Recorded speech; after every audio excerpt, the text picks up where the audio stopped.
wind in Blackwood Creek did not simply blow, it scoured.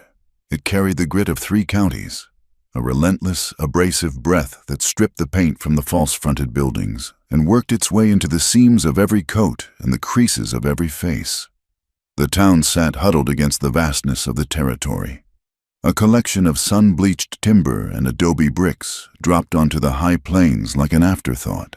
There was a crooked church with a bell that rang flat, a livery stable that smelled of wet hay and manure, and a saloon that exhaled the scent of stale whiskey and tobacco smoke into the street from noon until dawn. Beyond the last roof, the land rolled away toward a line of low, dry hills that looked like the spine of some buried, ancient beast. It was onto this stage, under a white-hot sun that bleached the color from the sky, that the overland stagecoach delivered Anna Vance. The driver did not offer a hand to help her down. He merely tossed her small carpetbag into the dust, where it landed with a heavy thud, and spat a stream of brown tobacco juice near the wheel. Anna stepped down, her boots sinking slightly into the powder-dry earth. She stood perfectly still for a moment, the heat pressing down on her shoulders like a physical weight. She wore a gray dress that had been mended at the hem and a bonnet that shadowed her face, but nothing could hide the stiff, defensive posture of her spine. On her left hand, she wore a gold wedding band. The metal was worn thin, dull from years of worry, but to Anna, it felt heavy enough to drag her arm down. She did not look at it. She kept her hands clasped in front of her, gripping the handle of her bag until her knuckles turned the color of old ivory. The town was quiet, but it was the quiet of a predator holding its breath. Men sat on the porch of the general store, their chairs tilted back against the peeling wood. A woman shook a rug out of an upper window. As the stagecoach rattled away, leaving a hanging cloud of dust in its wake, the silence broke. It started with a murmur, a low vibration of voices passing judgment. Whispers moved faster than the wind here. Some of the eyes watching her held the spark of recognition, or perhaps just the assumption of it. They said she had come from Abilene, or maybe Dodge. They said she had worked in a parlor house, selling smiles and softness by the hour. Others, the ones with harder eyes, whispered that her husband was dead and that the law had asked too many questions about how it happened. Anna kept her eyes on the horizon, refusing to meet the gaze of the town. She felt the stares like insects crawling on her skin. She knew what they saw: a woman alone, with no kin and no coin, standing in the dirt. In the West, a woman without protection was considered public property, a thing to be discussed, assessed, and claimed. The bat-wing doors of the saloon pushed open, and a man stepped out. He was broad, with a mustache waxed into sharp points and a waistcoat that strained against his midsection. This was Silas, the keeper of the only establishment in town that sold comfort. He wiped his hands on a rag and looked Anna up and down, his gaze lingering on the curve of her waist and the desperate set of her jaw. "You look lost, miss," Silas called out. His voice was oily, carrying easily across the quiet street. Anna did not turn her head. "I am waiting for the store to open." Silas stepped off the boardwalk, his boots crunching in the dirt. He stopped a few feet from her, close enough that she could smell the pomade in his hair and the sourness of his sweat. "The store is open, but they do not sell what you need. You have the look of a woman who needs a warm bed and a hot meal. I have rooms upstairs, clean sheets, and work for a woman who is not afraid to be friendly." The implication hung in the hot air. Naked and ugly. Anna tightened her grip on her bag. Her stomach twisted, a cold knot of nausea that had nothing to do with the heat. "I am not looking for that kind of work, sir." "Everyone needs to eat," Silas said, his smile not reaching his eyes. "And out here, pride is a luxury that costs more than you have in that bag." She took a step back, putting distance between them. "I said no." At the far end of the street, a rider appeared, cutting a silhouette against the blinding glare of the sun. The horse was a big bay mare, weary and coated in a layer of trail dust that turned her coat the color of sandstone. The man in the saddle looked much the same. Eli Thorne rode with the slump of a man who had been in the saddle since before dawn, but his eyes were sharp, scanning the street from beneath the brim of a battered hat. Eli was a man made of hard angles. His face was weathered by 40 years of sun and wind, etched with lines that spoke of squinting against the glare and gritting teeth against the cold. He wore a canvas coat despite the heat, and a gun belt hung low on his hips, the leather worn smooth. He had not come to town for trouble. He had come for flour, coffee, and to see if the banker would grant him another month of grace. He pulled the mare up at the hitching rail in front of the general store, sliding from the saddle with a stiffness that betrayed the ache in his lower back. The winter had been brutal, the kind of winter that killed cattle where they stood and froze men in their beds. He had lost nearly half his herd. He was tired, bone-deep tired, and his patience was frayed like the end of an old rope. As he tied the reins, he heard the voices. He looked over his shoulder and saw the woman standing in the street. She looked small, fragile, like a paper doll that the wind might tear apart. Silas was leaning toward her, and on the porch of the store, 3 ranch hands were passing a bottle between them, laughing. One of the hands, a man named Jeb, who was known for a mean streak when the whiskey took hold, stood up. He wiped his mouth with the back of his hand and stumbled down the steps. "Silas, leave the lady be." Jeb slurred, grinning. "She doesn't want your watered-down whiskey. Maybe she wants a real man." Anna shrank back, her eyes darting between Silas and Jeb. She looked like a trapped animal, searching for a gap in the fence that did not exist. Jeb reached out, his hand closing around Anna's wrist. "Come on now, darling. Let's see a smile." Anna flinched violently, a gasp tearing from her throat. She tried to yank her arm back, but Jeb held fast, laughing as he pulled her off balance. "Feisty one, ain't she?" Eli did not run, but he moved with a sudden, terrifying purpose. He stepped away from his horse, his boots striking the hard earth with a heavy, rhythmic cadence. He did not shout. He did not draw the pistol at his hip. He simply walked into the space between the men and the woman. He reached out and took hold of Jeb's forearm.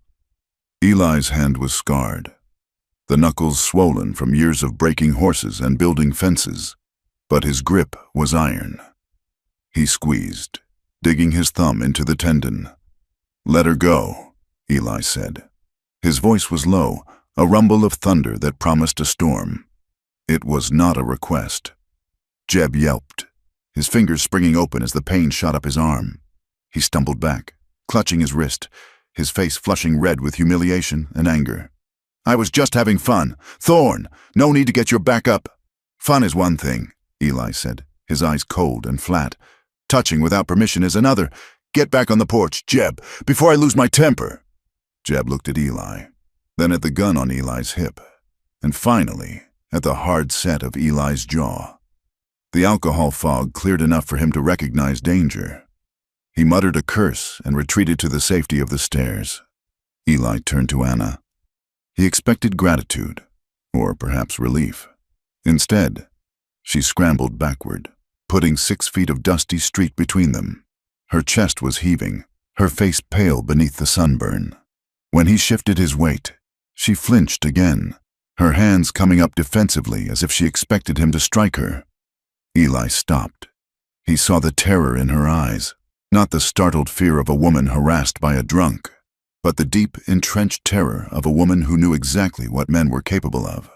It was a look he had seen in horses that had been whipped until their spirit broke. "I am not going to touch you," Eli said, keeping his hands visible, away from his weapon. Anna stared at him, her breath coming in ragged gasps. She saw a tall man, covered in dust, with a face that looked like it had been carved from granite. He was dangerous. She could see it in the way he stood, the way the other men had backed down, but he was not moving toward her.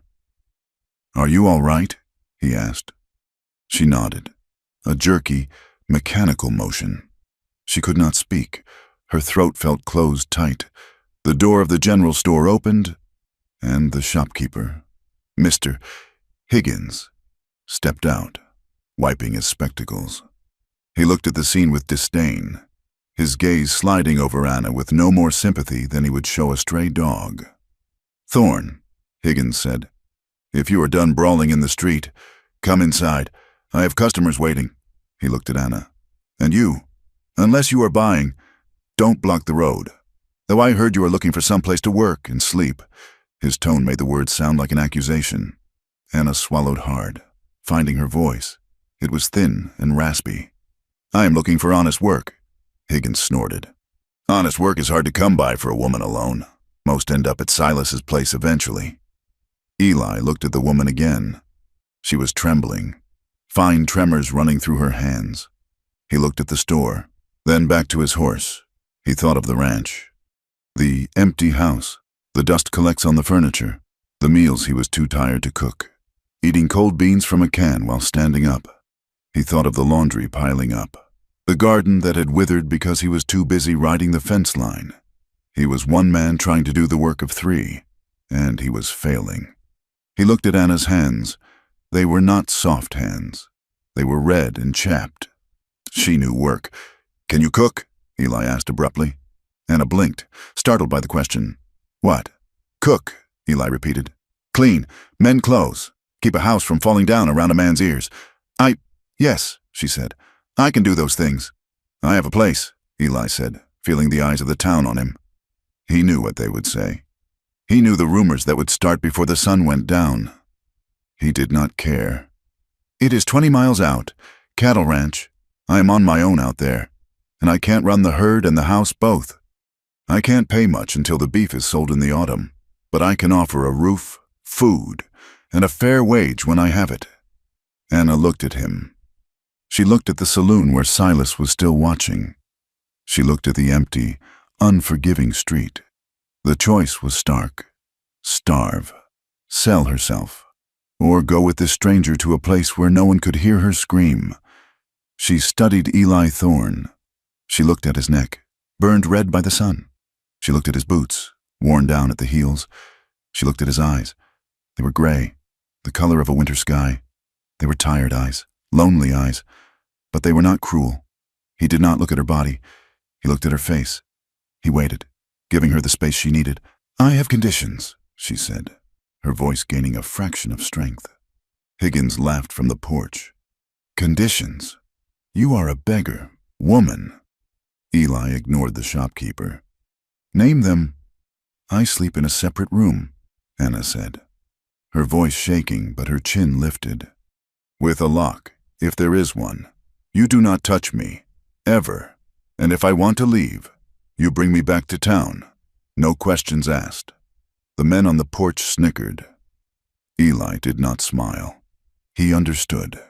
He saw the ghost of violence that stood behind her shoulder.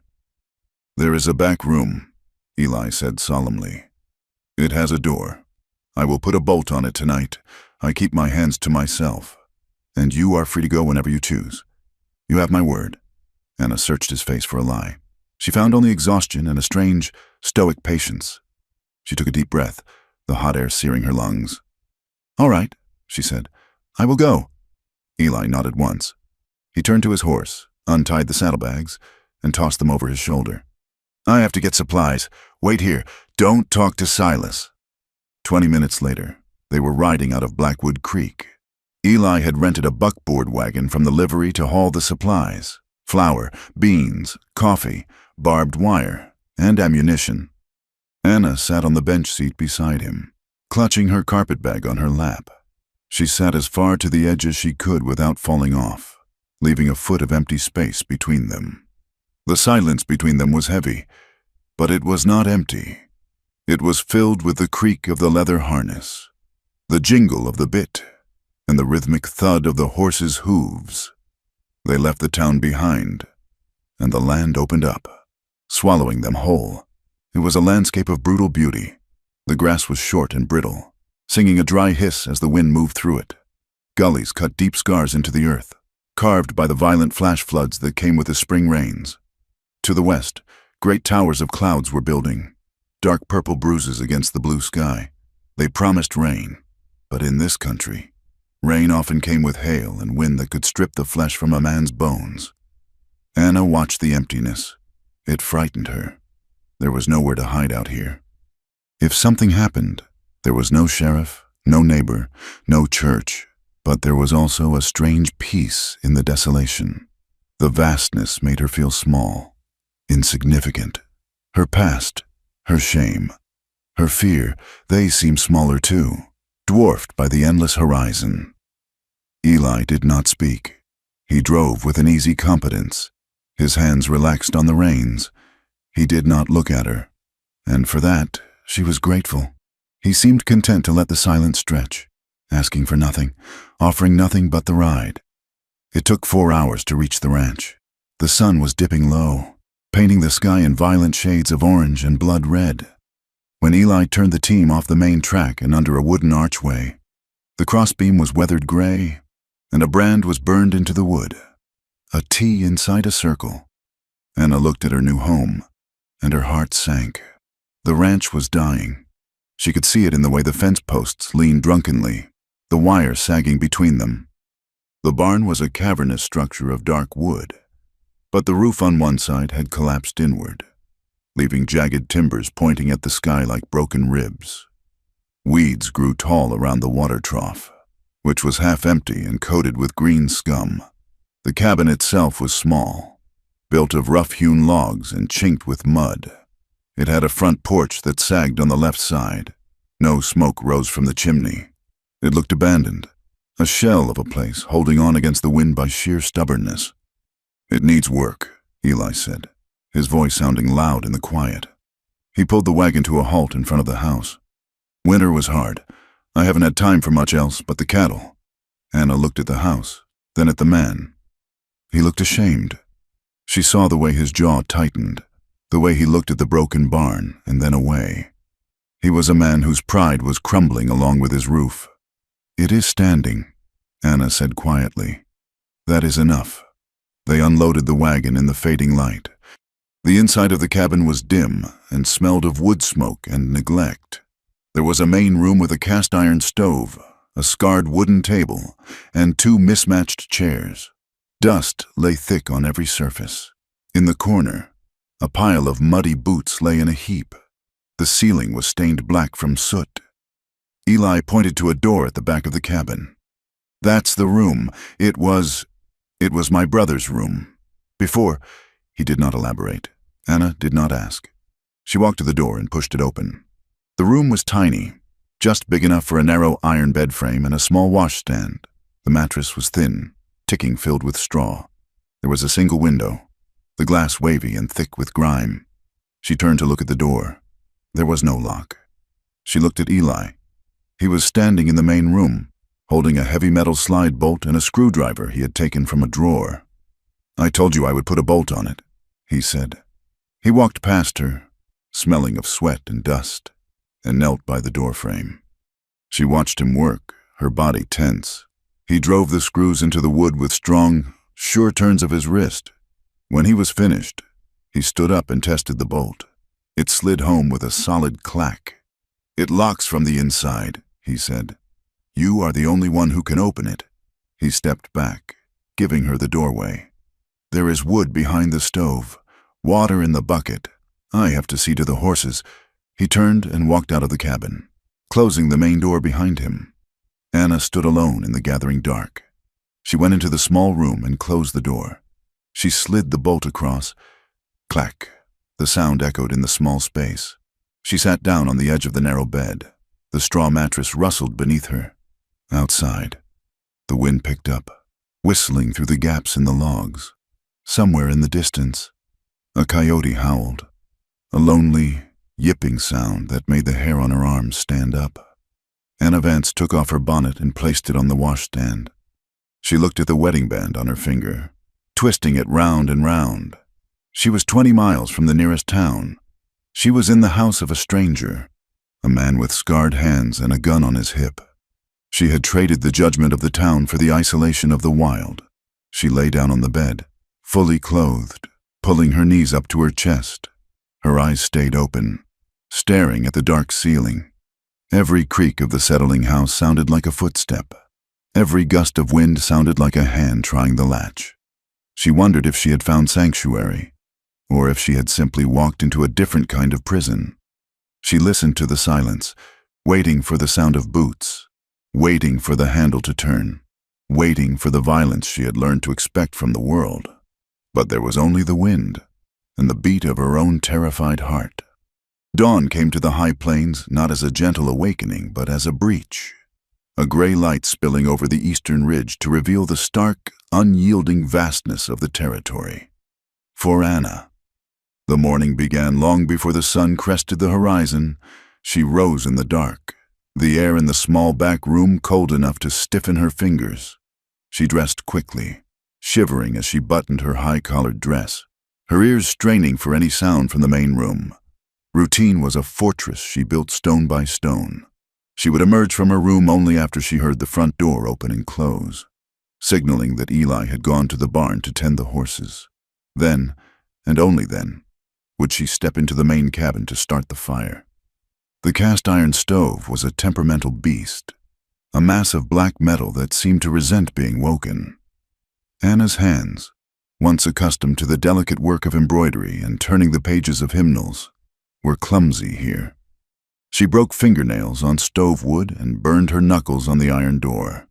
The flour bin was heavy, the water bucket heavier, and the coffee pot was a battered tin vessel that she scrubbed endlessly with sand, trying to scour away years of bachelor neglect. By the time the sun was fully up, Eli would return. He brought with him the smell of the earth, sharp sage, horse sweat, and the metallic tang of the cold morning air. He ate standing up more often than not, devouring the biscuits and salt pork she prepared with a grim efficiency. He spoke little. He would nod a thanks for the coffee, his eyes scanning the horizon through the window rather than looking at her. And then he would be gone again. His absence left a hollow ringing in the cabin. Eli spent his days riding the fence lines, searching for cattle lost in the ravines, or repairing the damage the winter had wrought. Anna was left alone with the wind. It was a constant companion, rattling the window panes and whistling through the chinking in the logs. She spent those long, silent hours waging a war against the dust. It was an impossible enemy. She swept the rough plank floor until her back ached. But an hour later, a thin film of grit would return. She took Eli's shirts, stiff with dried sweat and mud, and scrubbed them in a tub of boiling water until her hands were raw and red. She mended the tears in his coats, her needle flashing in the dim light, stitching together fabric that was wearing thin, much like the man who wore it. Yet, in this harsh silence, small things began to shift. It started with the boots. For the first week, the heavy thud of Eli's boots on the floorboards at night made Anna startle, her heart hammering against her ribs. The sound was too heavy, too reminiscent of another man's angry stride. Then, one evening, she heard him stop on the porch. There was a scuffling sound, followed by the soft pad of stocking feet entering the cabin. He had left his boots outside. He never said a word about it, but the cabin was quieter that night, and Anna breathed a little easier. Another day. The leather hinge on her bedroom door snapped, leaving the door hanging crookedly.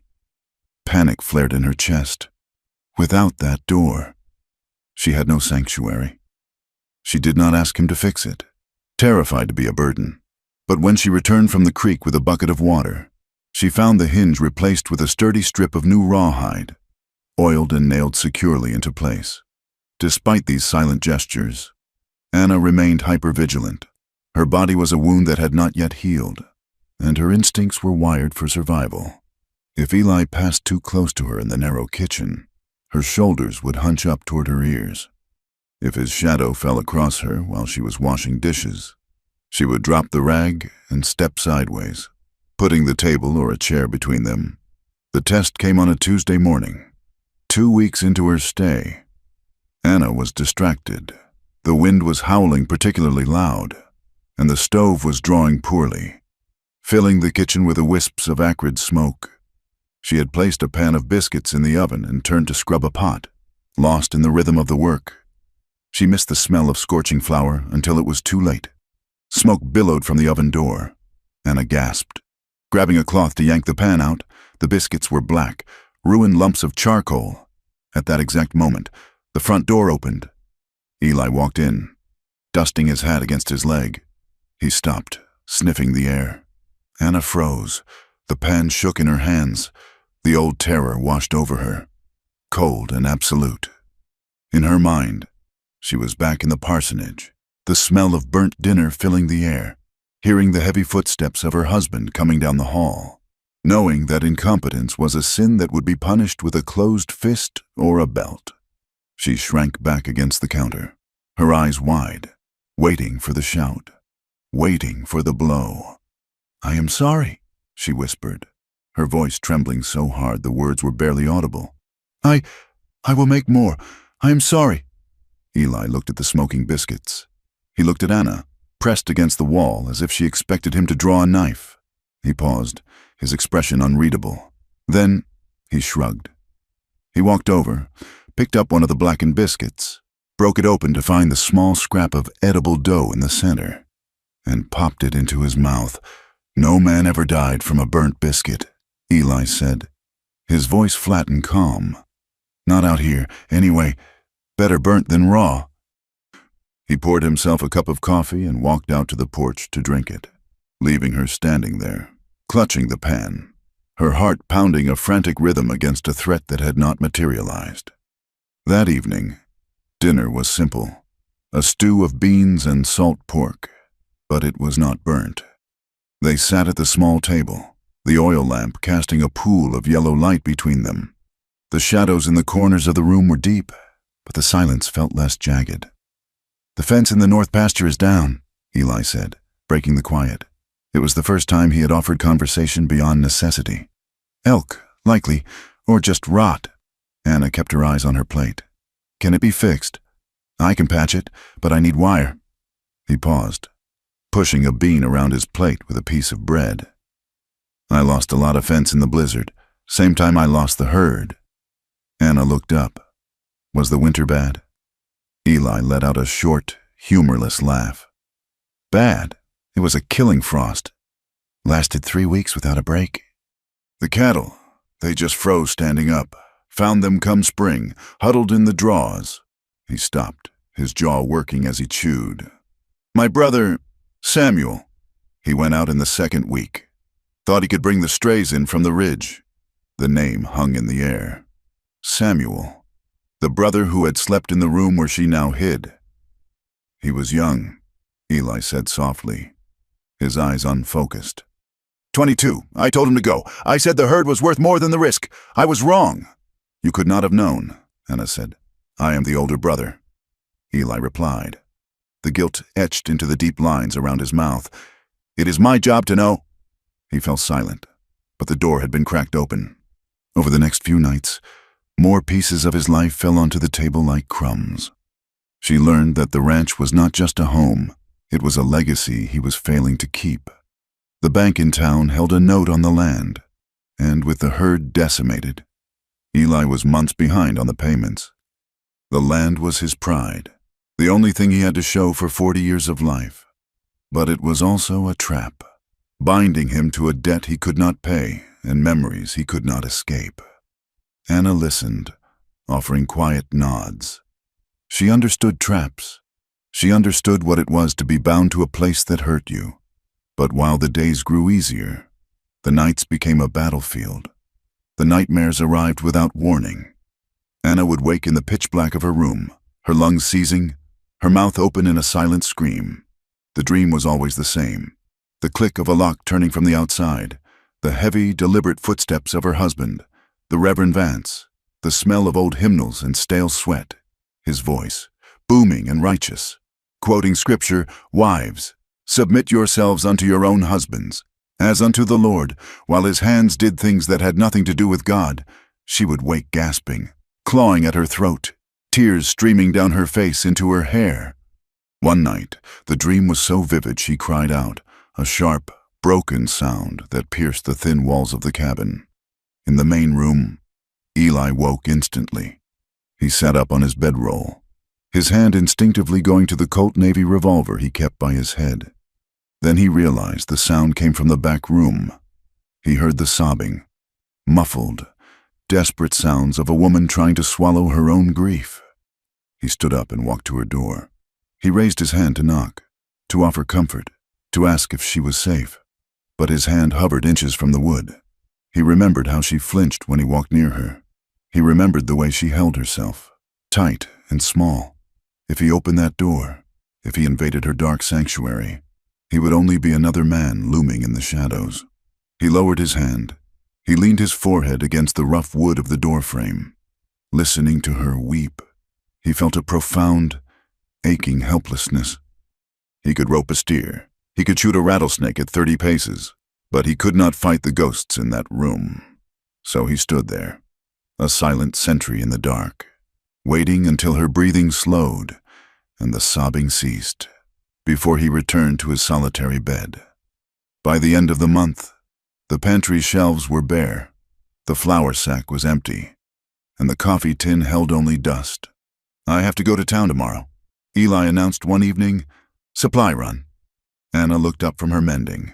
The thought of being left alone on the ranch for a full day and night terrified her. The silence, which she tolerated when he was near, became a roaring monster when he was gone. And the men. What if someone came? What if Carol, or men like the ranch hand Jeb, decided to ride out? "I will go with you," she said. Eli frowned. "Anna, town, people talk. You know what they say." "I know," she said, her voice steady despite the flutter in her stomach. "But I will not stay here alone. Not yet." Eli studied her face, seeing the fear she tried to hide. He nodded slowly. "All right, we leave at dawn." The ride to Blackwood Creek was tense. As the town came into view, Anna felt her skin prickle. When the wagon rolled onto the main street, the atmosphere shifted. It was not just curiosity now. It was open hostility. They tied the horses in front of the general store. As Anna climbed down, she felt the stares. 2 women in bonnets, standing outside the milliner's shop, stopped talking abruptly. One of them pulled her young daughter close, pressing the child's face into her skirts as if Anna carried a contagious disease. "Shameless," one of the women hissed, loud enough to be heard. "Living in sin with that man. Once ruined, always ruined," a man on the boardwalk muttered to his companion, spitting tobacco juice near Anna's boot. Anna kept her head down, her face burning. She focused on the wooden planks of the sidewalk. "Walk," she told herself. "Just walk." They entered the bank first. Eli needed to speak about the note. The interior was cool and smelled of ink and polished wood, a sharp contrast to the dust outside. Mr. Caro, the banker, sat behind a large mahogany desk. He was a man who looked too clean for the frontier. His suit was black wool, immaculate, and his hands were soft, with manicured fingernails. He did not stand when they entered. "Mr. Thorne," Caro said, his voice smooth like oil on water. "And company?" His eyes slid to Anna. It was a cold, reptilian gaze. There was no lust in it, only a calculating recognition. "I brought the payment for the interest," Eli said, placing a small leather pouch on the desk. "It is all I have until the autumn sale." Caro nudged the pouch with a pen, as if it were distasteful. "The interest is well and good, Eli, but the principal is due. The investors in St. Louis are growing impatient. They hear rumors that your operation is distracted." Caro looked at Anna again, a smile curling the corner of his mouth. "I know you, don't I? Mrs. Vance, from Abilene." Anna went pale. Her fingers gripped the fabric of her skirt so hard her knuckles turned white. Abilene was where the worst of it had happened, where the rumors had started, where the law had looked the other way. "I heard your husband passed," Caro said, his tone dripping with false sympathy. "A tragedy, though some say the tragedy was that he married a woman with such a colorful history before him." "We are here to pay the debt, Caro," Eli said, his voice dropping an octave. He stepped slightly in front of Anna, blocking Caro's view. "Not to gossip. It is all related, isn't it?" Caro leaned back, steepling his fingers. "Character matters in business. Eli, A man who harbors a woman of ill repute, well, the bank considers that a risk. Moral decay leads to financial decay. He stood up then, walking around the desk. He stopped a few feet from them. I will take interest, but know this, I want the full amount by the first frost, or I take the land. And as for you, Mrs. Vance. He looked at her with a sneer. Be careful. This town has laws against vagrancy and indecency. I would hate to see the sheriff involved. Anna felt the blood drain from her face. It was a threat, clear and sharp. He knew. And he would use it. Eli took Anna's elbow, his grip firm but protective. We are leaving. They walked out of the bank into the blinding sun, but the cold of the room stayed with them. Anna felt sick. The sanctuary of the ranch suddenly felt very fragile. Caro didn't just want money. He wanted power. And he had just found a weapon to use against Eli. I'm sorry, Anna whispered as they reached the wagon. He is using me to get to you. He was coming for me anyway, Eli said, his jaw set hard. Get in the wagon. They rode out of town in silence, the weight of the encounter pressing down on them. But the sky had other plans. To the west, the horizon had disappeared. A wall of brown, thick, churning, and opaque, stretched from the earth to the heavens. It moved with terrifying speed, swallowing the hills, the scrub brush, and the light itself. Dust storm, Eli shouted, snapping the reins. Yeah! The horses panicked, fighting the bit. The wind hit them a moment later. Not a gust, but a physical blow. The temperature dropped 20 degrees in seconds. The air turned instantly into a choking cloud of grit. We can't outrun it, Eli yelled over the roar of the wind. He scanned the land, his eyes narrowing against the stinging sand. There, the outcrop! He steered the wagon off the track toward a cluster of sandstone boulders that jutted out of the earth like broken teeth. He hauled on the reins, bringing the team to a sliding halt in the lee of the largest rock. Get down, he commanded. Anna scrambled from the seat, the wind nearly tearing her dress from her body. The air was orange, thick and suffocating. She could not see 5 feet in front of her. Eli grabbed the horse blankets from the back of the wagon.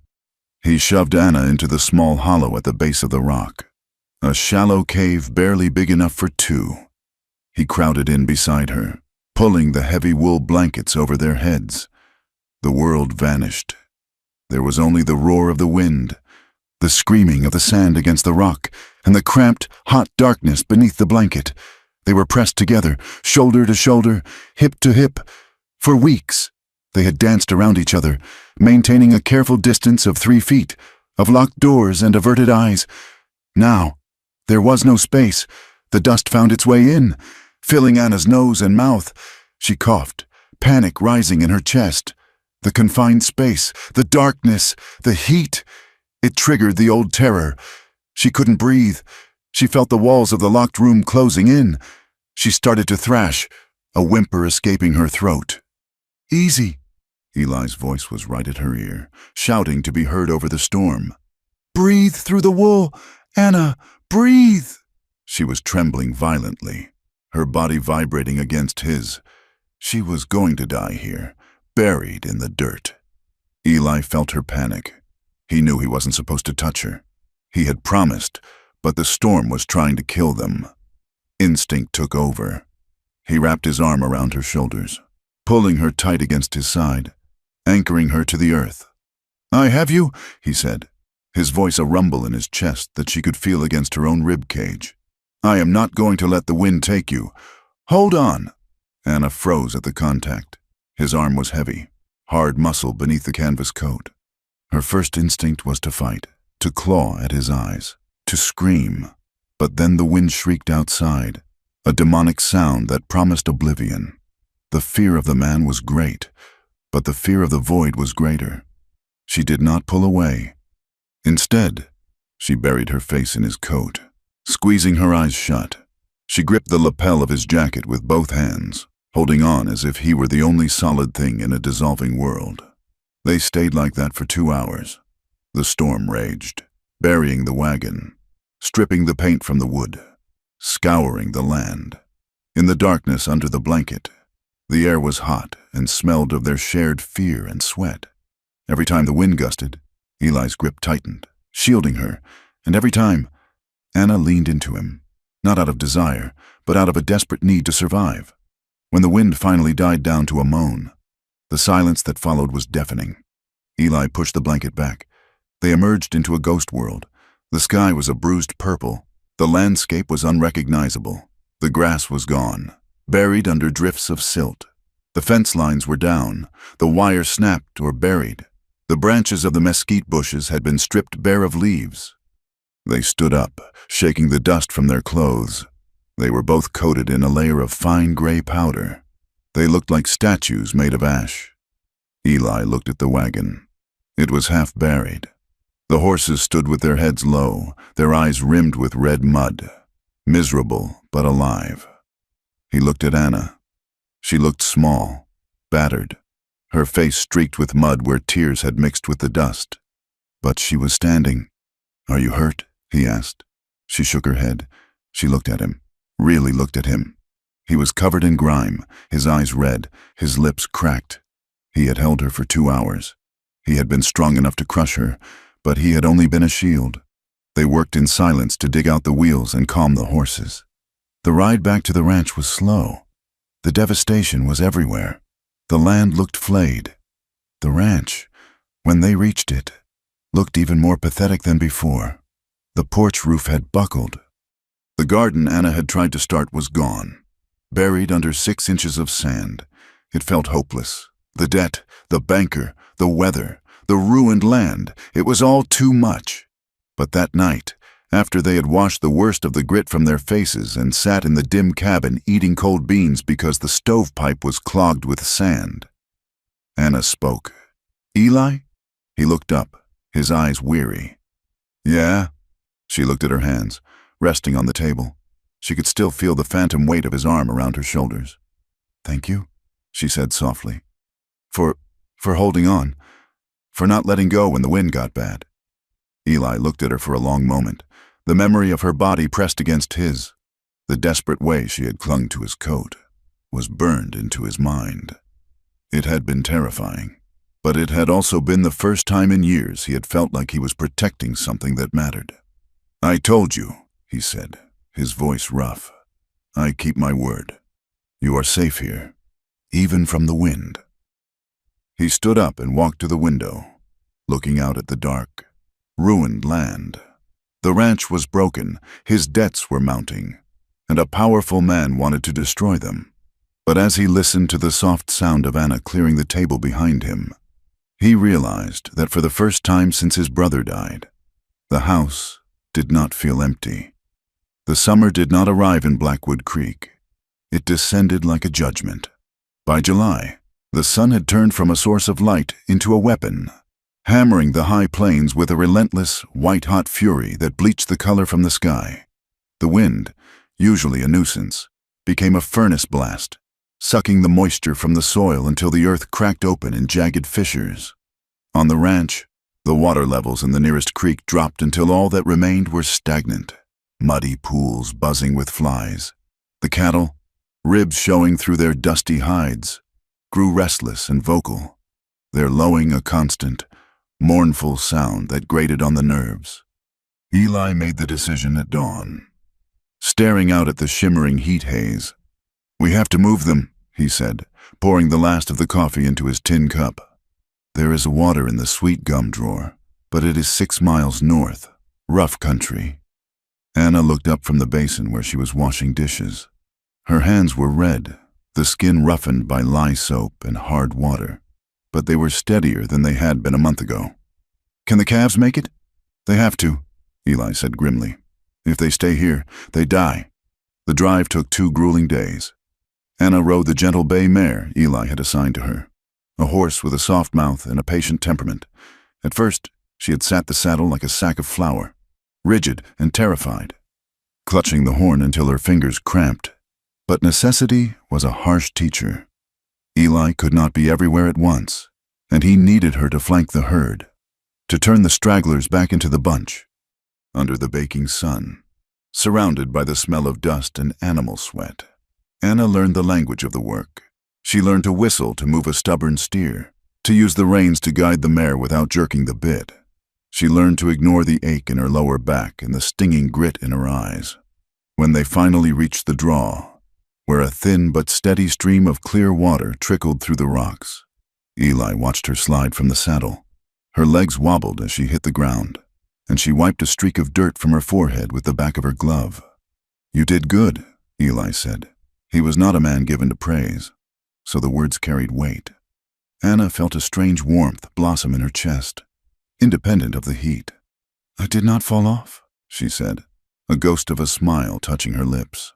"That is half the battle," Eli replied. He began to unsaddle his horse, his movements slow with exhaustion. "Tomorrow, we start with the rest." The isolation of the distant camp forced a change in their dynamic. There was no cabin here, only a lean-to shelter in the vast, open canopy of stars. They slept on bedrolls separated by the dying embers of the fire, the darkness pressing in around them. In the evenings, before the light failed, Eli began to teach her. He realized that if the bank, or something worse, came for him, she would be left alone on this unforgiving land. She needed to know how to survive it. "Check the woodpile before you reach in," he told her one evening, using a long stick to poke at the stacked deadfall. "Rattlers like the heat, but they like the shade too. Listen for the dry buzz. If you hear it, back away slowly. Do not run." Then came the rifle. It was a heavy Winchester, the wood of the stock smooth from years of use. Anna held it as if it were a live viper. "It is just a tool," Eli said, his voice calm, like a skillet or a needle. "It only does what you tell it to." He stood behind her, instructing her on how to seat the butt of the rifle against her shoulder. "Tighter," he said. "If you leave a gap, the recoil will bruise you black and blue." He reached out to adjust her elbow, lifting it slightly. His hand was warm and large, his fingers brushing the sensitive skin of her inner arm. Anna went rigid, the sensation of a man standing behind her, his body heat radiating against her back, his hand controlling her limb. It triggered a violently physical memory. Her breath hitched, turning into a shallow, panic-stricken rhythm. Her heart hammered against her ribs like a trapped bird. Eli felt the tension shoot through her frame. He saw the way her knuckles turned white on the barrel. Immediately, he stepped back, putting 2 yards of air between them. He cleared his throat, looking away toward the horizon, giving her the dignity of composing herself. "Sight down the barrel," he said, his voice rougher than usual. "Squeeze the trigger. Do not pull it." Anna lowered the rifle, her hands shaking. She took a deep, ragged breath, fighting the urge to drop the weapon and run. She nodded, not trusting herself to speak, and raised the rifle again. She fired. The shot went wide, kicking up a spray of dirt 10 feet to the left of the target. But she had fired. Again, Eli said. These lessons brought a peculiar, razor-edged intimacy. They were dancing on the edge of a precipice. Every time he corrected her stance or handed her a canteen, the air between them crackled with a mix of fear and a longing neither dared to name. Eli fought his own battles. He was a man who had been alone for a long time, and the presence of a woman, especially one with Anna's quiet strength, woke parts of him he thought had died with his youth. He wanted to comfort her, to hold her when she stared into the fire with haunted eyes. But he knew that his touch was poison to her, so he kept his hands in his pockets and his eyes on the work. The heat wave broke, but the work did not. They returned to the main ranch to find that the calves born in the spring needed branding. It was a brutal, necessary task. Eli built a fire in the corral to heat the irons. The smell of burning wood mixed with the acrid scent of singed hair and the frightened bawling of the calves. Anna tried to help. Her job was to keep the tally book and hand Eli the irons. She stood by the fence, watching as Eli roped a calf and flanked it, wrestling the animal to the ground. "Iron," Eli called out. Anna grabbed the handle of the branding iron, wrapping a rag around it to protect her hand. She hurried forward. Eli pressed the glowing metal against the calf's hip. The animal screamed, a high, frantic sound of helplessness and pain. Smoke billowed up, thick and greasy. The sound tore through Anna. The world tilted. Suddenly, she was not in a corral in the open west. She was in a small, dark room. She could smell the smoke of a candle blown out. She could hear her own voice, screaming, begging, while a heavy weight crushed the breath from her lungs. The feeling of being held down, of pain being inflicted by someone who claimed to own her, it washed over her in a sickening wave. She dropped the iron in the dirt. Her knees gave way. Eli saw her sway. He released the calf, which scrambled up and bolted. He lunged forward, catching Anna by the elbows just before she hit the ground. "Anna!" he shouted. "Anna, look at me!" His grip was firm, meant to steady her, but to Anna, in the grip of the flashback, it was an assault. She felt hands on her arms. She felt a man's strength overpowering her. "No!" she shrieked. It was a feral, terrified sound. She shoved him, driving the heels of her hands into his chest with all the hysterical strength of her panic. "Get off! Do not touch me!" She scrambled backward, crab-walking in the dust until she could get to her feet. She did not look at him. She turned and ran for the cabin, her skirts flying, fleeing as if the devil himself were at her heels. Eli stood in the center of the corral, the dust settling around his boots. His chest heaved where she had struck him. He watched the cabin door slam shut. He looked at his hands, large, scarred, capable of violence even when he intended kindness. He cursed, a short, sharp word, and kicked the dirt. He finished the branding alone, working until his muscles burned and the sun dipped below the hills. When he finally entered the cabin, the interior was dark. There was no supper on the table. The door to the back room was shut, but he could hear the silence behind it, a heavy, listening silence. He washed the soot and blood from his hands in the basin. Then he walked to her door and knocked once, softly. "Anna." There was a long pause. Then the bolt slid back. The door opened a few inches. Anna stood there, her face pale, her eyes red-rimmed. She looked like she had been shattered and glued back together. "I am sorry," she whispered. The shame in her voice was thick. I ruined the work. I am sorry I struck you." Eli shook his head. "The work got done, and you didn't hurt me." "I panicked," she said, her voice trembling. "The smell, the noise, it took me back. When you touched me, I didn't see you. Eli, I saw him." She wrapped her arms around herself, hugging her ribs. "My body, it remembers things my mind wants to forget. It reacts before I can stop it. I'm sorry. I know you were only helping." Eli looked at her, his jaw tight. He saw the exhaustion in her posture, the war she was fighting inside her own skin. He wanted to reach out, to brush a stray lock of hair from her forehead, but he kept his hands firmly at his sides. "You do not have to apologize for that," Eli said, his voice low and fierce. "I ain't good at soft things. Anna, I have been alone with cows and rocks for too long. But hear me on this. In this house, on this land, nothing happens to you that you do not choose. If you need to run, you run. If you need to shove me, you shove. You are safe here, even from me." Anna looked up at him, tears swimming in her eyes. "I want to believe that." "Then believe it," he said, "because it is the truth." That night, the barrier between them thinned. They sat on the porch, the night air cooling the sweat on their skin. The crickets sang in the dry grass. Anna spoke first, her voice quiet, merging with the darkness. "He was a deacon," she said. "Everyone in town thought he was a saint. He could quote the book of Job by heart." Eli stared out at the black shape of the hills. He did not interrupt. "He said it was my duty," she continued, her voice devoid of emotion, which made it all the more chilling. "He said a wife has no authority over her own body. He used the scripture like a whip. If I refused, he would lock me in the cellar. For days, no light. Just the rats and the cold." She took a shaky breath. "I tried to run once. He caught me at the livery. He dragged me back by my hair. He broke 2 of my ribs that night." He told the doctor I fell down the stairs. After that, I learned to go away inside my head, to leave my body while he did what he wanted. I would rather face a wolf in the open. Eli, I would rather face a rattlesnake than a man who thinks God gave him the right to hurt you. The silence that followed was heavy, filled with the weight of her confession. Eli felt a cold rage burning in his gut, a desire to find a man already dead and kill him again. "My brother," Eli said, his voice rasping like a saw on wood. "Samuel, he didn't just die. He suffered." Anna turned her head to look at his profile. "We found him 3 days after the storm broke."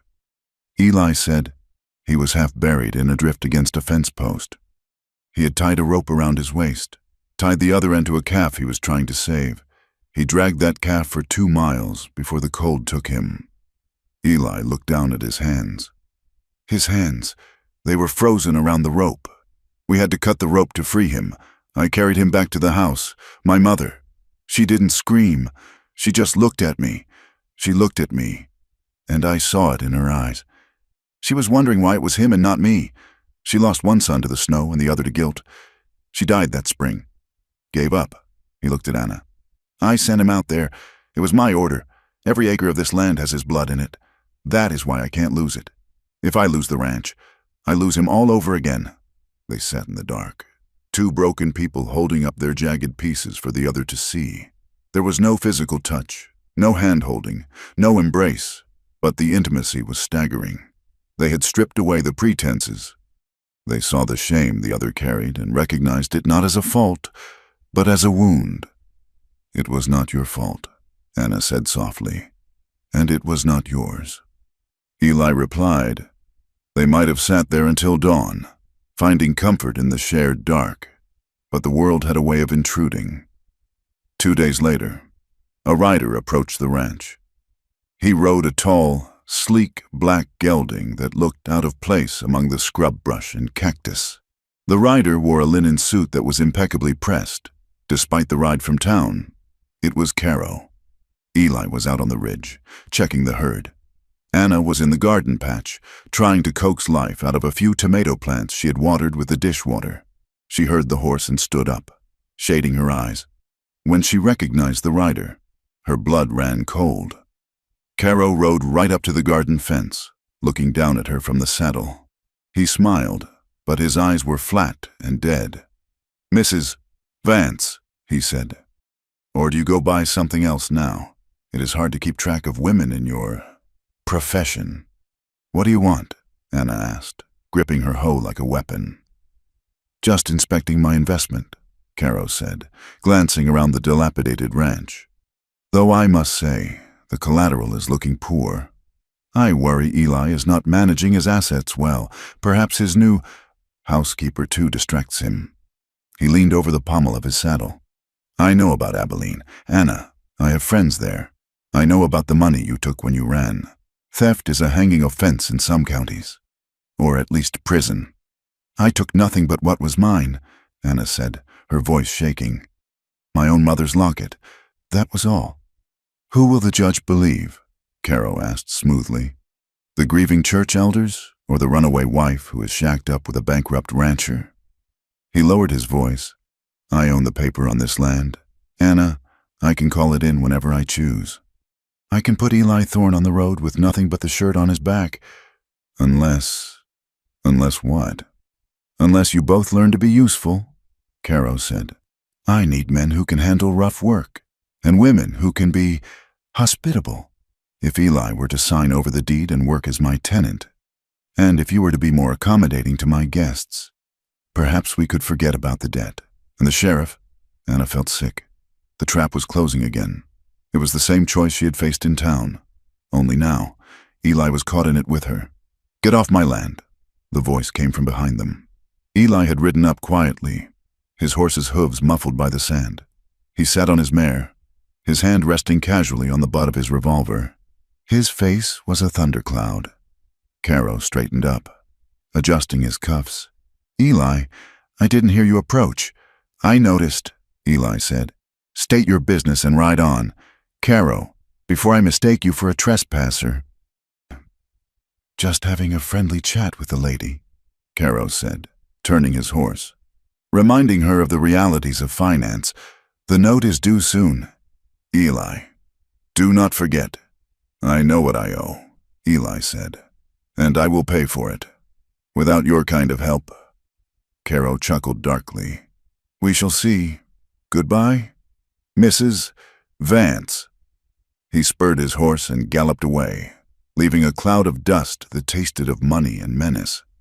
Anna stood frozen, the hoe slipping from her numb fingers. Eli dismounted and walked to her.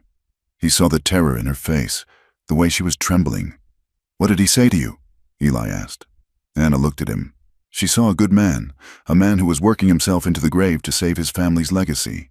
And she saw herself as the stone around his neck. "He knows," Anna said, her voice hollow. "He knows the men from my past. He said he could have me arrested. He said he would take the land." She took a step toward him, her eyes pleading. "Eli, I have to leave." Eli frowned. "What?" "I am the weakness he is using against you," she said, the words tumbling out in a rush. "If I stay, he will use the rumors, the lies. He will destroy you to get to me, or destroy me to break you. You can't save the ranch with a woman like me in your house. You need a respectable woman, someone the town will accept." She grabbed his sleeve. "Let me go. I will pack my bag. I can catch the stage tomorrow. If I am gone, he has no leverage." Eli looked down at her. He saw the desperation in her eyes, the absolute willingness to sacrifice her own safety to save him. It hit him with the force of a physical blow. She was willing to go back out into the world that had chewed her up, just to spare him. He was torn.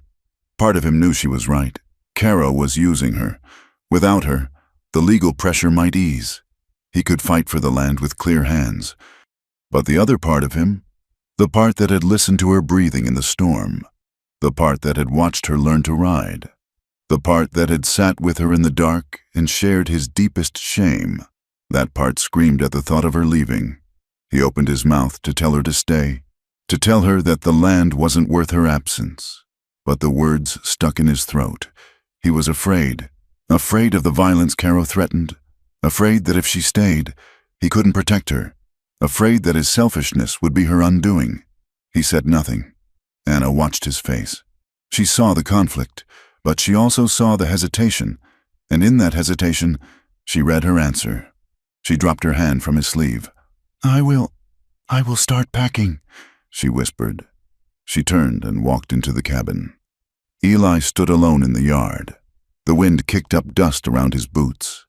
He felt a hollow ache in his chest that was far worse than the cold that had taken his brother. That night, neither of them slept. The cabin was filled with a silence that was loud with unsaid words. Anna lay in her room, listening to the wind, tears sliding silently into her pillow. In the main room, Eli sat at the table, staring at the unlit lantern, the darkness pressing against his eyes, wrestling with a choice between his pride, his land, and the woman who had quietly, without him realizing it, become the center of his world. The trouble began not with a shout, but with a sharp, metallic ping of tension wire snapping, a sound that carried for a mile in the thin, dry air. It was mid-afternoon. The heat still held the high plains in a shimmering grip, though the light had taken on the brassy, hard quality that often preceded a change in weather. Eli was near the barn, repairing a stirrup leather. When he heard it, he froze, his head tilting to the west. A moment later, the sound of hooves, too many to be strays, and moving too fast, echoed off the canyon walls. He walked to the rise behind the cabin, his gait stiff but hurried. Shading his eyes against the glare, he saw them, 4 riders, mere specks against the bleached grass, driving a wedge of his cattle toward the southern pass. They were moving the herd hard, whipping the animals into a run that would melt the tallow off their bones. Caro! Eli spat the name into the dust. It was not a guess. The men rode with the arrogance of hired guns who knew the law was bought and paid for. He turned and strode back to the barn, moving with a cold, terrifying efficiency. He threw a saddle onto his fresh horse, a roan gelding with a temper, and cinched the girth tight. He slid his Winchester into the scabbard and checked the load in his revolver. Anna stood on the porch, drying her hands on her apron. She had seen him running. She saw the gun. The blood drained from her face, leaving her looking like a porcelain doll that had been left out in the rain. "Eli?" Her voice was thin, trembling like a leaf in a gale. "They cut the west fence," Eli said, swinging into the saddle. "They are running the herd south. If I do not turn them before the pass, I lose the beef and the ranch both." "There are 4 of them," Anna said, gripping the porch railing. "I saw the dust. Eli, you are one man."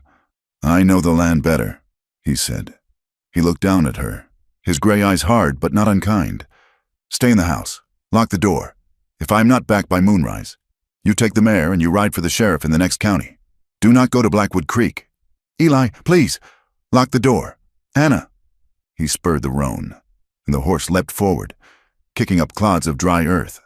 Anna watched him go, a solitary figure charging into the vastness of a land that wanted to swallow them both. She watched until he was nothing but a smudge of darkness against the horizon. And then she was alone. The silence returned, heavier than before. It was not the peaceful silence of the last few weeks. It was a predatory silence. The dog, a scruffy mongrel Eli kept for the coyotes, whined and crawled under the porch. Hours stretched. The sun began to dip, painting the sky in bruises of purple and iron gray. The wind changed direction, coming from the north now, carrying the scent of ozone and wet sage. A storm was building, a summer violator, fast and brutal. Anna paced the cabin floor. She cleaned the lantern chimney. She checked the bolt on the back door 3 times. Every creak of the settling wood sounded like a boot step. Every gust of wind sounded like a man's voice. Night fell, absolute and suffocating. The moon was swallowed by the cloud bank rolling in over the mountains. The first crack of thunder shook the ground, rattling the tin cups on the shelf. Then she heard it, the sound of hooves, slow, uneven, heavy. Anna rushed to the window, her heart hammering a frantic rhythm against her ribs. She expected to see Eli, victorious, perhaps tired. A flash of lightning, stark and blinding, illuminated the yard. The roan gelding stood by the water trough. Its sides were heaving, slick with sweat and foam. Mud coated its flanks. The saddle was empty. The reins trailed in the mud, one leather strap broken. Anna's stomach dropped as if the floor had opened up beneath her. She stood frozen, her hand pressed to her mouth to stifle a scream. The horse dipped its head to drink, exhausted. "He is dead," a voice whispered in her mind. It was the voice of her past, the voice that told her happiness was a sin and safety was a lie. "He is dead, and they are coming for you." She looked at the dark, empty land beyond the fence. It was terrifying. It was full of wolves and ravines and men with guns who took what they wanted. The old Anna, the woman who had hidden in a cellar while her husband preached salvation, would have bolted the door and hidden under the bed until the end came. But that woman had not ridden through a dust storm. That woman had not learned to shoot a rifle. That woman had not looked into the gray eyes of a man who had promised her she was safe. Anna turned from the window. She moved with a strange, detached calm. She took the heavy lantern from the hook. She took Eli's spare coat from the peg. She went to the corner and picked up the Winchester rifle. She walked out into the rising wind. She caught the roan, speaking low, soothing nonsense words to the spooked animal.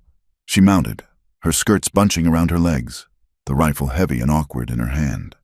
"Take me to him," she whispered into the horse's mane, kicking her heels into its sides. "Take me back."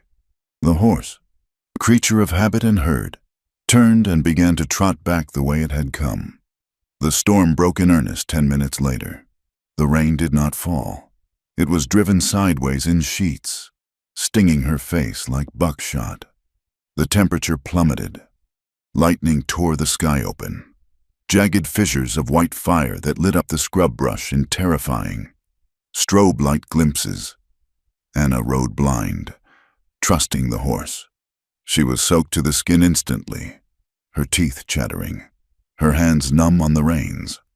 Fear was a cold stone in her gut, but beneath it burned a fierce, desperate refusal. Not him, she thought. Please, God, not him. They rode for an hour, perhaps two. The horse slowed, navigating the treacherous footing of a rocky draw. The roan stopped, snorting, refusing to go further. Anna raised the lantern, the flame sputtering behind the glass. "Eli!" she screamed. The wind tore the name from her lips and swallowed it. "Eli!" A low sound came from the darkness below the lip of the ravine. A groan. Anna scrambled off the horse, nearly falling in the slick mud. She slid down the embankment, the shale tearing at her dress. He was lying in the bottom of the wash, half submerged in the rising runoff water. He was curled on his side, his face pale as milk in the lantern light. There was a dark gash on his forehead, blood matting his hair. His right leg was twisted at a sickening angle. "Eli!" she sobbed, dropping to her knees in the mud beside him. She touched his face. His skin was clammy, cold as the rain. He stirred, his eyes fluttering open. They were glassy, unfocused. "Anna," he rasped, his voice barely audible. "Go back. Unsafe. I am not leaving you," she said, her voice fierce. "Leg," he groaned, his head lolling back. "The horse threw me. Lightning." The water in the wash was rising. If she left him here, he would drown or freeze before dawn. "You have to get up," she told him, grabbing his arm. "Eli, you have to help me." He was a big man, heavy with muscle and bone.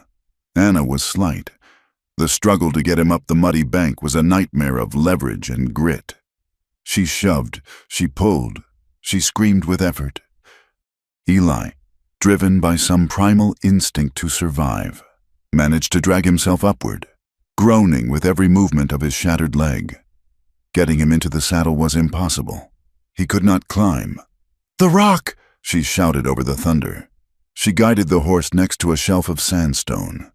"Lean on me." She wedged her shoulder under his good arm. He screamed as he put weight on the bad leg, a sound that tore through her heart. But he managed to half fall, half climb onto the horse's back. He slumped forward over the animal's neck, barely conscious. Anna did not mount. She could not risk the extra weight. She took the reins and began to walk, leading the horse through the storm. The walk back was a blur of misery. The mud sucked at her boots. The cold gnawed at her bones. She fell twice, skinning her palms, but she got up each time, checking Eli's breathing, and kept walking. She spoke to him constantly, her voice cracking. "Stay with me. We are almost there. Just a little farther." "Do not you dare leave me alone. Eli Thorne, do not you dare." When the cabin finally emerged from the dark, it looked like heaven. Getting him inside was another battle, but desperation gave her strength she didn't know she possessed.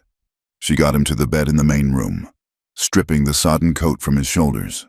She lit the stove, her fingers shaking so badly she wasted 3 matches. She boiled water. She found the whiskey bottle in the cupboard. She knelt beside the bed and cut away his boot. The leather was tough, but she sawed through it with the kitchen knife. His ankle was swollen to the size of a melon, purple and angry, but the bone did not protrude. She washed the blood from his face, her touch gentle but firm. She bound his ribs where he flinched at her touch. She poured whiskey down his throat when he moaned, and then she poured some on a rag to clean the gash on his head. He was delirious now, trashing in the grip of a fever brought on by shock and exposure. "The wire," he muttered, his eyes squeezing shut. "Samuel, tell Samuel the wire is down." "Shh," Anna soothed, placing a cool cloth on his forehead. "Rest now." The nearness of him, his heavy body on the bed, his chest bare where she had unbuttoned his shirt to check for injuries, terrified her. It was too intimate, too close to the memories of the bedroom she had escaped. But as she looked at his face, drawn with pain, the fear receded, replaced by a fierce, tiger-like protectiveness. This body had shielded her from the dust storm. These hands had built a lock for her door. This man had ridden out to save his home, and by extension, her sanctuary. She realized then, with a jolt that shook her more than the thunder. That she would walk through hell for him. She would face Caro. She would face the town. She would face her own ghosts before she let him be taken. The storm worsened, hammering the roof. The cabin was drafty. Eli shivered violently, his teeth clicking together. Anna dragged her mattress from the back room. She pulled it right up to the side of his bed. She piled every quilt they owned on top of him. She lay down on her mattress, mere inches from him, her hand resting on his chest to feel the rise and fall of his breathing. "I am here," she whispered into the dark. "I am here." For 3 days, the fever held him. The storm passed, leaving the land scoured and raw. But the battle inside the cabin continued. Anna barely slept. She fed him broth, spoon by spoon. She wiped the sweat from his face. She emptied the basin. In the quiet hours of the night, when the lamplight cast long shadows on the walls, she talked to him. She said things she could never say to his face, things that had been locked in her heart for years. "I never knew what safe felt like," she confessed one night, wringing out a cloth. "Not until I came here. I thought God had forgotten me. But then I met a man who didn't ask for anything but honest work." She smoothed the hair back from his forehead. "I am afraid, Eli. I am terrified. Not of you. I am afraid of what it would mean to need you. Because everyone I have ever needed has hurt me or left me. If I need you and you leave, I will not survive it." Eli turned his head, murmuring something unintelligible, seeking the coolness of her hand. On the 4th morning, the fever broke. Eli woke to the smell of coffee. His head throbbed, and his leg felt like it was being crushed in a vice. But his mind was clear. He turned his head. Anna was asleep on the floor beside him. She was lying on her mattress, but her upper body was curled toward him. Her head rested on the edge of his bed. Her hand was loosely gripping the corner of his blanket, as if she were anchoring him to the earth. He watched her for a long time. He saw the dark circles under her eyes, the exhaustion etched into her face.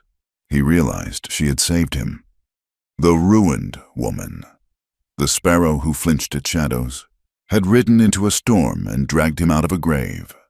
He reached out, his hand trembling with weakness, and lightly touched her hair. She woke instantly, sitting up with a gasp.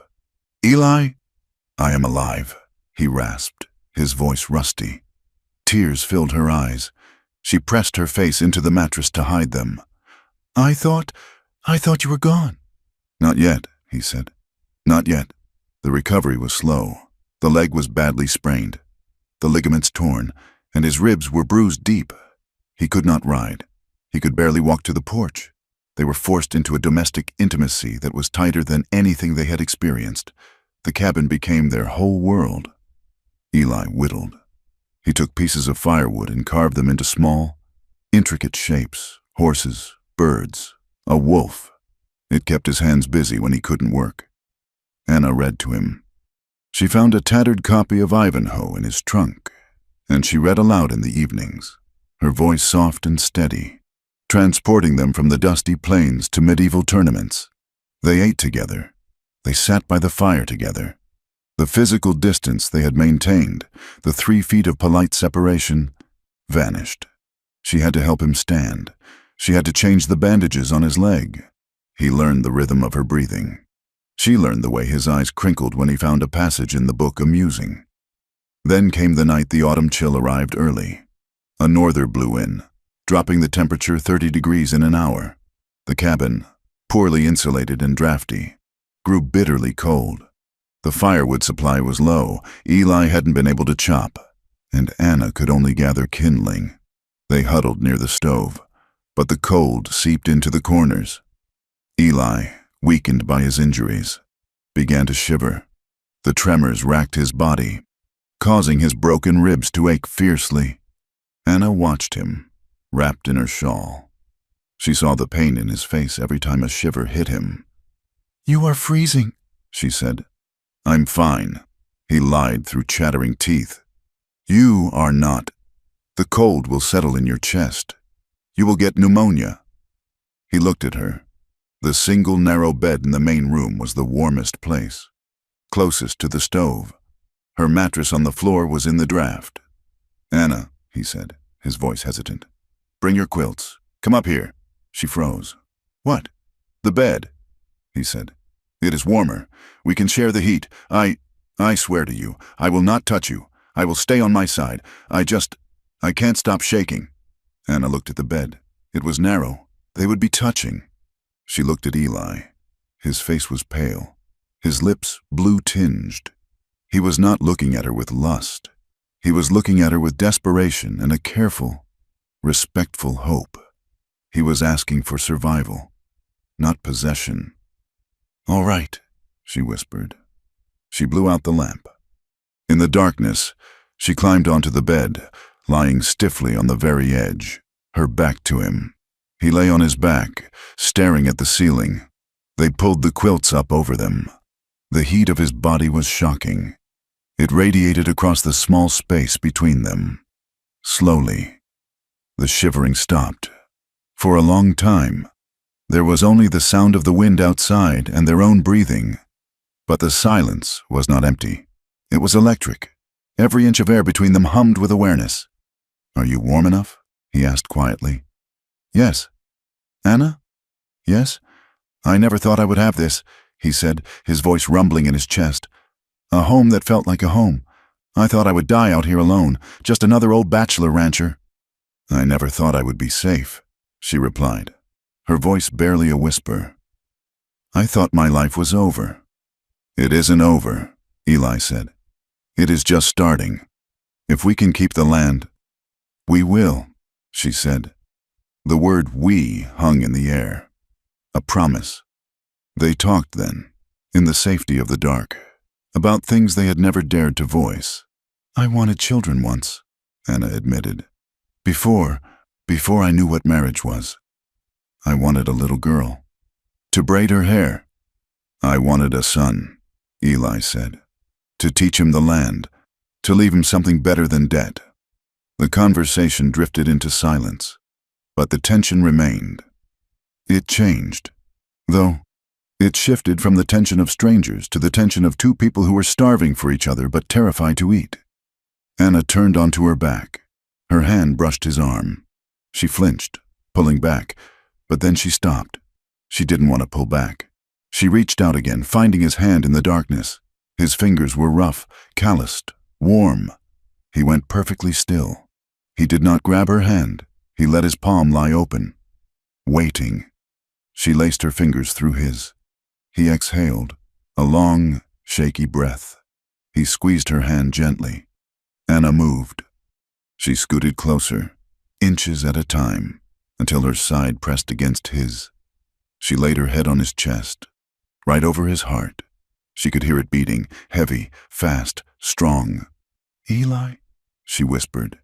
He brought his other hand up, hovering over her, then slowly, carefully, he laid it on her waist. He did not pull, he just rested it there. "Tell me to stop," he said, his voice thick.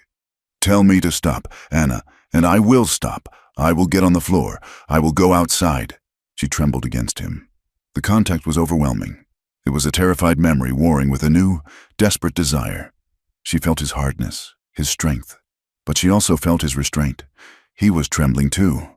She realized he was as afraid as she was. Afraid of hurting her, afraid of ruining the fragile thing they had built. She didn't want him to stop. She wanted to burn the past out of her blood. She wanted to be claimed, not as a possession, but as a woman chosen. She wanted to drown the voice of the preacher and the judgment of the town in the silence of this man's love. She turned her face up to his in the dark. Her lips brushed his jaw. "I can't take it," she whispered, the words breaking from her throat in a sob of release. "The thinking, the remembering. I can't take it. Just do it, deeper. Make me forget. Eli, please." It was a plea for him to overwhelm her, to take the choice away so she wouldn't have to be brave. But Eli did the unthinkable. He did not crush her. He did not seize her. He pulled back slightly. He brought his hand to her face, cupping her cheek. His thumb brushing away a tear she hadn't known fell. "No," he whispered against her lips. "Not to forget, to remember. You are here, with me. "Anna." He kissed her. It was not a devouring kiss. It was slow. It was a question. It was pouring out of every silent hour, every defended glance, every moment of longing they had suppressed. He waited for her to kiss him back. And she did, with a small, broken sound. She opened to him. She wrapped her arms around his neck, pulling him down. The storm howled outside, rattling the bones of the house. But inside, the storm was different. It was the breaking of a dam. Clothes were shed with frantic, fumbling hands. Skin met skin, hot and electric. When he finally moved over her, he watched her face in the shadows. He moved with agonizing slowness, giving her the power, letting her set the pace. He made love to her as if she were something holy, something precious that had been broken and glued back together with gold. And for the first time in her life, Anna did not go away inside her head. She stayed. She felt the weight of him, the heat of him, the way he murmured her name like a prayer against her throat. The pain of the past was not erased, but it was overlaid with something new, pleasure, safety, and the terrifying, beautiful realization that she belonged to herself, and she chose to give herself to him. The sun rose over the high plains the next morning with a clarity that seemed to strip the world of its shadows. The light that filtered through the small window of the cabin was pale and clean, illuminating the dust motes dancing in the air. For the first time in months, the silence inside the cabin was not a heavy, suffocating thing, but a hush of reverence. Anna woke first. She lay still, the weight of the quilt heavy and warm atop her, listening to the steady, rhythmic breathing of the man beside her. For a terrifying moment, the old panic flared, the instinct to curl into a ball, to hide, to dissociate from her own skin. But then she felt the solid warmth of Eli's arm, not trapping her, but resting near her, a presence that demanded nothing. She turned her head. Eli was asleep, his face softened by rest, the deep lines around his mouth smoothed out. He looked younger, less like a man carved from granite and more like a man who had finally set down a heavy load. She slipped from the bed, shivering in the morning chill, and dressed quickly. When Eli woke 10 minutes later, the coffee was already boiling on the stove. He sat up, rubbing a hand over his face, and their eyes met across the small room. There was a shyness between them now, a fragile, luminous quality to the air. It was as if they were strangers meeting for the first time, yet simultaneously two people who had known each other for a lifetime. "Coffee is ready," Anna said, her voice soft. "Thank you," Eli replied. He stood and walked to her. He did not grab her. He reached out and took the cup she offered, his fingers brushing hers. The contact sent a jolt through them both, a reminder of the heat that had filled the room only hours before. He held her gaze, his gray eyes dark and serious. "Morning, Anna." "Morning, Eli." It was a simple exchange, but it carried the weight of a vow. In that quiet kitchen, with the smell of chicory and wood smoke in the air, they were no longer just a rancher and a housekeeper. They were conspirators in a world that wanted them separate.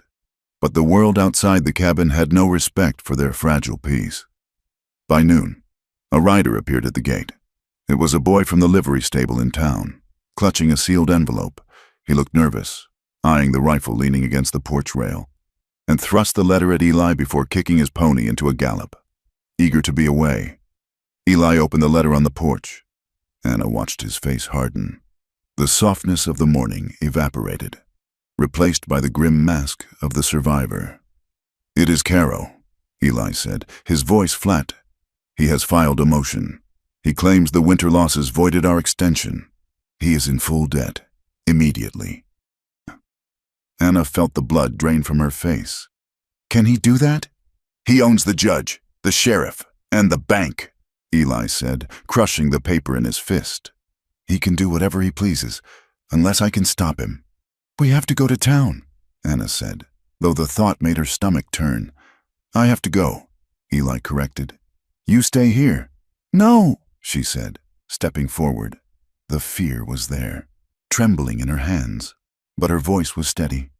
"He is doing this because of me, because Because I am here, I will not hide behind you while you fight him." Eli looked at her. He saw the terror she was fighting, but he also saw the steel spine that had carried him out of the ravine. He nodded once. "Get your bonnet." The ride to Blackwood Creek was silent. When they reached the edge of town, the atmosphere was different than before. It was thicker, heavier. Heads turned as their wagon rolled down the main street. People stopped their conversations mid-sentence to stare. They were not just looking at the scarred rancher and the stray woman anymore. They were looking at the scandal, the rumor mill, fed by Caro's whispers and the town's own boredom, had spun a web of judgment. She has snared another one. The whispers went. Living in sin, a harlot in a house of mourning. Eli tied the team in front of the general store. He needed ammunition and grain. Regardless of the debt, he helped Anna down, his hands lingering on her waist for a fraction of a second longer than necessary. Inside the store, the air went dead still. Mrs. Gable, the wife of the town doctor, was standing at the counter measuring out the ribbon. When she saw Anna, she audibly sniffed and gathered her skirts, pulling them tight against her legs as if afraid the dust on Anna's hem might be contagious. "Come, Clara." "Mrs." Gable said sharply to her young daughter. She placed a hand over the child's eyes, turning her forcefully toward the door. "We do not need to see such things." Anna shrank back, her shoulders hunching. She felt dirty. She felt the phantom imprint of the scarlet letter on her chest. She stepped toward the wall, trying to make herself invisible. Eli, who had been inspecting a box of nails, stopped. He slowly turned. The sound of his boots on the floorboards was loud in the quiet store. "Mrs. Gable," Eli said. His voice was not a shout, but it carried to every corner of the room. It was the low, rumbling growl of a wolf guarding its den. The woman froze, her hand on the doorknob. She turned, her nose in the air. "Mr. Thorne, I have nothing to say to you." "Then listen," Eli said. He walked to the center of the room. He looked at the shopkeeper, at the two cowboys by the Cracker Barrel, and finally at Mrs. Gable. "Anna Vance lives under my roof," Eli said, his words crisp and clear. "She works harder before sunrise than most of you do in a week. She saved my life in the storm when the rest of you were hiding under your beds. She is a decent woman, and from this moment on, anyone who speaks of her as anything less will answer to me." He let the threat hang in the air. It was not a threat of violence, but of consequence. It was a man staking his reputation, his honor, and his physical safety on the character of a woman the town had discarded. Mrs. Gable turned pale, her mouth opening and closing like a fish. She yanked the door open and fled, dragging her daughter behind her. Anna stood by the wall, her heart pounding. She felt exposed, terrified, but also enveloped in a warmth so fierce it burned. No one had ever defended her. No one had ever stood between her and the stones. Eli turned to her, his eyes softening. "Are you all right?" "Yes," she whispered, but the victory was short-lived. As they stepped out onto the boardwalk, blinking in the harsh sunlight, a shadow fell over them. Sheriff Miller stood there, his thumbs hooked in his gun belt. Behind him stood two deputies, and behind them, watching from the balcony of the hotel, was Caro. "Eli," the sheriff said. He looked uncomfortable, shifting his weight from one foot to the other. "I am sorry about this." "Sorry about what?" "Miller?" Eli asked, his hand drifting toward his hip. "Don't," the sheriff warned, his hand dropping to his own Colt. "I have a warrant." "Eli?" "For her," he nodded at Anna. "On what charge?" Eli demanded, stepping in front of her. "Grand larceny," the sheriff said, "and abandoning a lawful spouse. A wire came in from Abilene. Seems Mrs. Vance took some jewelry that didn't belong to her when she ran family heirlooms. My mother's locket." Anna gasped, peering around Eli's shoulder. "It was my mother's. He took it from me, but it was mine." "That is for the judge to decide, ma'am," Miller said. "Right now, I have to take you in." "She is not going anywhere," Eli said, his voice dropping to a deadly quiet. Eli, look around, Miller said, gesturing to the deputies who had unholstered their weapons. Do not get yourself killed. It won't help her. Anna saw the tension in Eli's back. She saw the way his muscles coiled, ready to spring. She knew he would draw. She knew he would die right there in the dust for her. No, she grabbed his arm. Eli, no, do not, please. Eli looked down at her, his eyes wild with frustration. I will go, she said, her voice trembling. Do not fight them, not here. Eli looked at the deputies, then up at the balcony where Caro stood smoking a cigar. He realized the trap. Caro wanted him to draw. Caro wanted him dead or imprisoned so the land would be free for the taking. I will get you out, Eli promised, his voice choking with rage. I swear it. The sheriff stepped forward and took Anna's arm. He did not handcuff her, but he led her away toward the small brick jailhouse at the end of the street. Eli watched her go. His jaw clenched so hard a muscle jumped in his cheek. He felt a powerlessness that was more bitter than gall. The jail cell was small, damp, and smelled of unwashed bodies and old straw. When the heavy iron door clanged shut, locking with a harsh, metallic finality, Anna cried out. It was an involuntary sound, a sharp intake of breath that turned into a sob. The sound of the lock turning triggered a cascade of memories so vivid she fell to her knees. She was back in the cellar. The darkness pressed against her eyes. She could smell the mold. She could hear the heavy footsteps of the Reverend Vance above her head, pacing, quoting scripture about obedience. Wives, submit. She crawled to the corner of the cot and curled into a ball. Covering her ears, I'm not there, she whispered frantically. I am not there. I am in Blackwood Creek. Eli is coming. Eli is coming. But the hours dragged on. The sun moved across the floor. The shadows lengthened. Outside, Eli was a man possessed. He stormed into the bank, but Caro refused to see him. He went to the telegraph office, trying to send a message to a lawyer in Denver, but the operator told him the lines were down. A lie. Eli knew. Bought by Caro's coin, he rode to the judge's house. Judge Thaddeus Moore was a circuit judge, a man who traveled from town to town. He had just arrived that morning. He was a stern man with a beard like a bristling hedge, known for being harsh but generally fair. Eli pounded on the door until the housekeeper answered. He pushed past her, finding the judge in his study. She is innocent, Eli said without preamble. The charges are a fabrication by a man who wants my land. Judge Moore looked up from his book, spectacles perched on his nose. Mr. Thorne, I assume you are speaking of the woman currently residing in the county jail? It is Caro, Eli said, pacing the small rug. He bought the debt on my ranch. Now he is using her to squeeze me. The jewelry was her own dowry. She ran to save her life. That may be, the judge said calmly. But the law requires evidence. A warrant has been sworn. I will hear the case tomorrow morning at 9 o'clock. Until then, she stays where she is. She cannot stay in there, Eli said, his voice cracking. You don't understand. Being locked up, it will break her. Then bring me proof of her innocence. Mr. Thorne, or proof of this conspiracy you claim. Eli left the judge's house and rode back to the bank. He waited by the back door until Caro emerged at sunset, heading for his carriage. Eli stepped out of the shadows, blocking the path. You have gone too far. Caro. Caro stopped. He did not look afraid. He looked bored.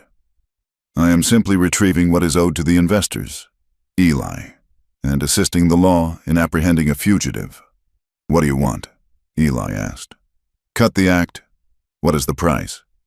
Caro smiled, a thin, bloodless expression. Practicality. I like that. Here is the deal. Eli, you sign over the deed to the ranch, fully. You also sign a statement, an affidavit, testifying that you were unaware of Mrs. Vance's criminal past, and that upon discovering her character, you turned her in, you denounce her. Eli went still. And if I do, I drop the foreclosure lawsuit. I will give you $500 to start fresh somewhere else, and I withdraw my support for the prosecution in Abilene. Without the bank's pressure, the charges against her will likely be dismissed as a domestic squabble. She goes free. You go free. I got the land. It was a clean way out. He could save her. He could save himself from ruin. All it cost was his home, his brother's legacy, and his honor. He would have to publicly betray her name to save her life. I will let you know, Eli said, his voice like gravel. Court is at 9, Caro said, climbing into his carriage. Do not be late. Eli rode back to the ranch in the dark. The cabin was empty. It felt cold, like a tomb. He lit the lamp and sat at the table. He looked at the deed to the ranch, kept in a tin box. He looked at the affidavit Caro had pressed into his hand, a pre-written lie that painted Anna as a thief and a whore. He looked at the back room. He thought of the nights they had spent talking in the dark. He thought of the way she had looked at him on the porch, with trust. If he signed the paper, he saved her body but destroyed her spirit. He would be confirming everything the town said about her. He would be just another man who used her and discarded her for his own gain. But if he didn't sign, she might go to prison, and he would lose the land anyway. Eli stood up. He walked to the stove. He opened the iron door and stared into the embers. There is more to life than land, he whispered to the empty room. He crumpled the affidavit, the paper that guaranteed his safety, and tossed it into the fire. He watched it curl, brown, and burst into flame. He watched his escape route turn to ash. He would not lie. He would not betray her. He would fight Caro with the truth. And if they went down, they would go down standing. The next morning, the courtroom was packed. The air was stifling, smelling of sweat and wool. Every seat was taken. The town had turned out for the show. Anna sat at the defendant's table, looking small and frail. She wore the same gray dress, now wrinkled from a night in the cell. Her hands were clasped in her lap, trembling. She kept her eyes on the floor. Caro sat with the prosecutor, looking smug. The proceedings were swift. The prosecutor read the charges. He painted Anna as a black widow, a woman who seduced a godly man in Abilene, robbed him, and fled to prey on the sympathies of a lonely rancher. Anna was called to the stand. She spoke in a whisper. It was my locket, she said, her voice shaking. My mother gave it to me on her deathbed. My husband, he said it was vanity. He locked it away. When I left, I just took what was mine. And you abandoned your husband? The prosecutor boomed. A man of the cloth? I left to save my life, Anna said, tears slipping down her cheeks. He hurt me. Hurt you? The prosecutor scoffed. Did you report this to the sheriff in Abilene? No. Did you tell the doctor? No. So we have only the word of a thief against the memory of a respected dead man. The town murmured. It looked bad. Anna looked like a liar. She looked exactly like what they wanted her to be. I call Eli Thorne. The defense attorney, a court-appointed man who looked like he'd rather be fishing, announced. Eli took the stand. He looked tired. He had not slept, but his eyes were clear. Mr. Thorne, the judge said, you have been harboring the defendant. What do you have to say? Eli looked at Anna. He saw the shame hunching her shoulders. He looked at the town. I don't know what happened in Abilene. Eli began, his voice steady. I wasn't there, but I know what I see on my ranch. He turned to the jury. I see a woman who flinches when a hand is raised too fast.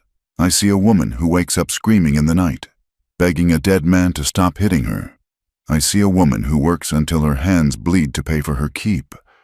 The courtroom went quiet. Mr. Caro offered me a deal last night, Eli continued, turning to point a finger at the banker. He told me if I signed over my land and signed a paper calling this woman a whore, he would make the charges go away. Caro jumped up. Objection, hearsay. Sit down, Mr. Caro. The judge barked. Go on, Mr. Thorne. I burned that paper, Eli said, because it was a lie. This woman is under my protection. Not because I own her, but because she chose to stay. And I plan to make her my wife, if she will have me. A gasp rippled through the room. Anna's head snapped up. She stared at Eli, her mouth slightly open. He had claimed her, publicly, in front of the people who despised her. He had offered her his name. "I plan to marry her," Eli repeated, his voice ringing off the rafters.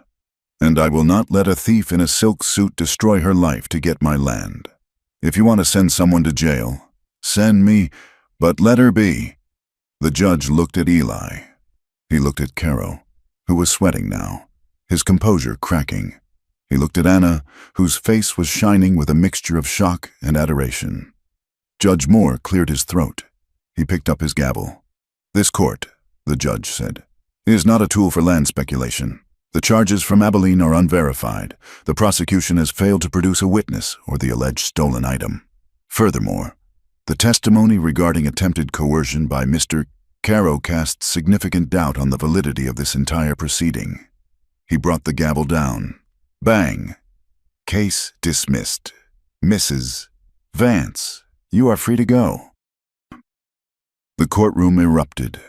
Anna slumped in her chair, burying her face in her hands, sobbing with relief. Eli vaulted the railing and was at her side in a second, pulling her up, shielding her from the crowd. They walked out of the courthouse into the blinding noon sun.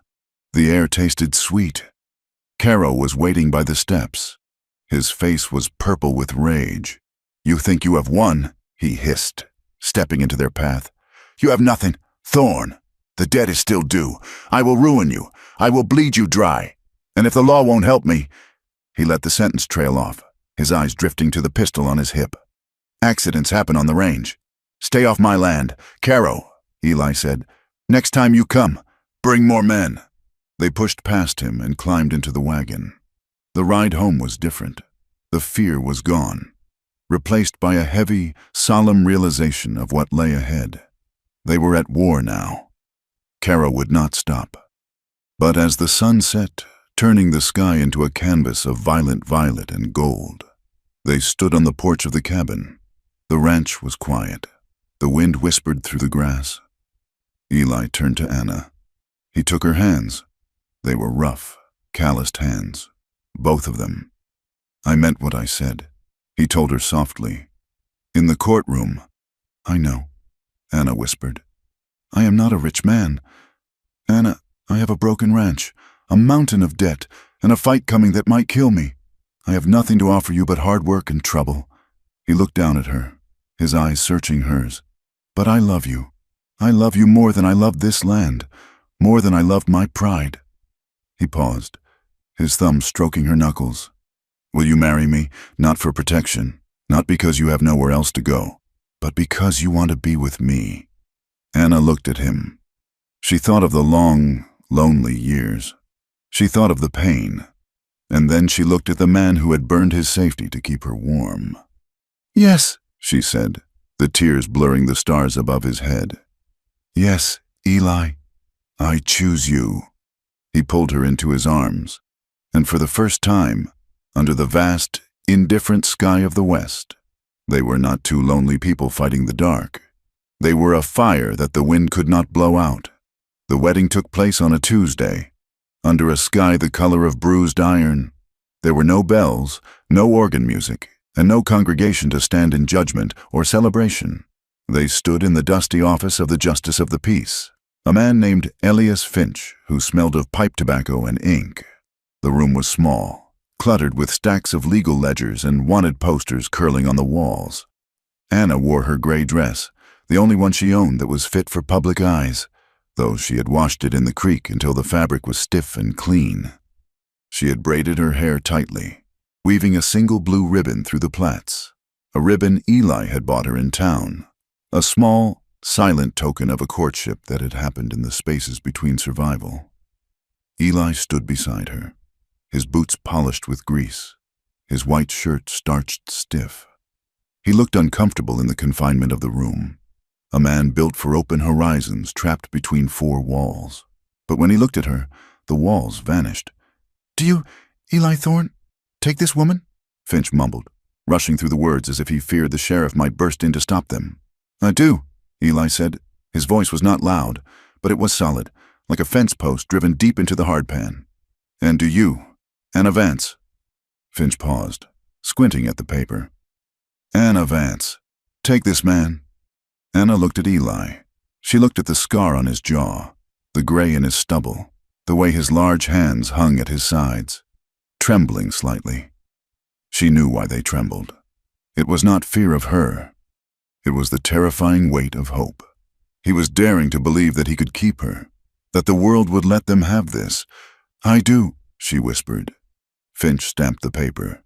Then by the power vested in me by the territory, I pronounce you man and wife. That will be $2. They walked out of the office into the glare of the afternoon. The town was busy. A wagon loaded with lumber rattled past. 2 women stood on the boardwalk, their bonnets close together. When they saw Eli and Anna emerge, the women fell silent. They looked at Anna's hand, resting on Eli's arm. And then they looked away, their mouths thinning in disgust. Shameless, one whispered, loud enough to carry on the wind, but further down the street, an old woman selling eggs, a widow who had buried 3 sons and a husband to the cholera, caught Anna's eye. She did not look away. She nodded, a slow, grave dip of her chin. It was a recognition of the battlefield, a salute from one survivor to another. They rode back to the ranch in the buckboard wagon. They did not speak much. The silence between them was new. It was no longer the silence of 2 people hiding from the world. It was the silence of 2 people who had just declared war on it. They were married. They were bound. And they knew, as they passed the boundary line of the ranch, that they would have to fight for every inch of peace they found. The attack came 3 days later. The wind had been blowing from the south for 48 hours. A dry, relentless gale that sucked the moisture from the grass and turned the sagebrush into tinder. The sky was a pale, hazy white. Eli was in the corral, shoeing the bay mare. Anna was on the porch, churning butter, the rhythmic thump-splash of the dasher marking time. Then, she smelled it. It was distinct from the smell of the wood stove.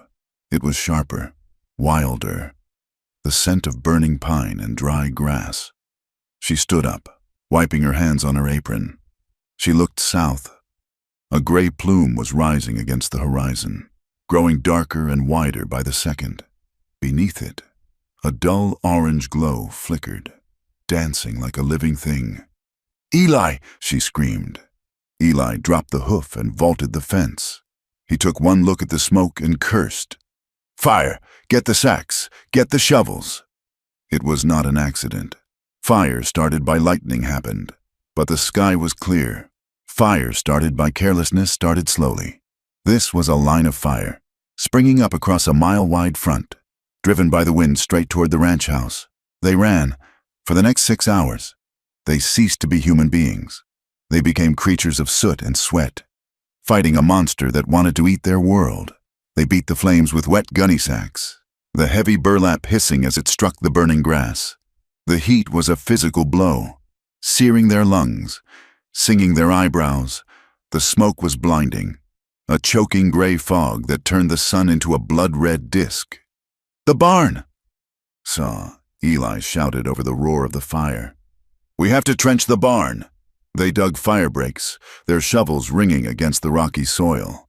They worked side by side, coughing, their eyes streaming.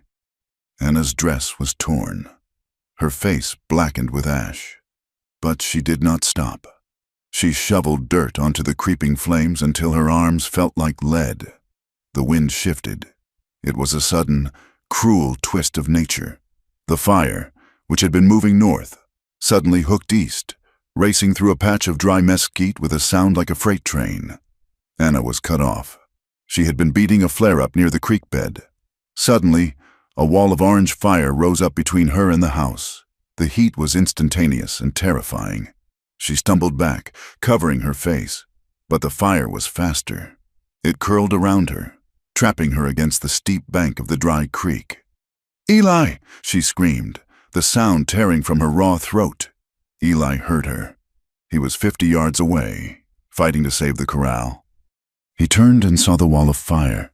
He saw the glimpse of her gray dress through the smoke. He did not hesitate. He did not think. He dropped his shovel and ran. He ran straight toward the fire. He grabbed a horse blanket from the fence rail dunked it in the trough, and threw it over his head. He charged through the wall of flame. The heat sucked the air from his lungs. He felt the hair on his arm singe, but he broke through to the pocket of clear air where Anna was huddled, coughing, her eyes wide with terror.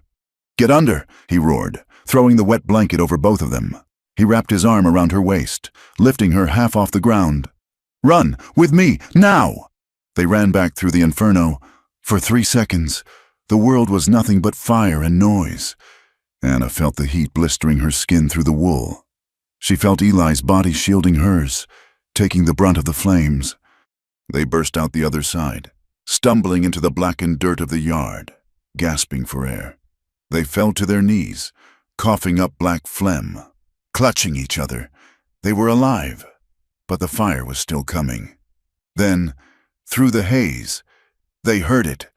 Hoofbeats. Riders were coming from the north, not enemies, neighbors. Silas, the saloon keeper, was there on a mule, the blacksmith. 3 ranchers from the valley over, men who had looked at Anna with suspicion in town, men who would never invite her to tea, but men who knew the code of the West.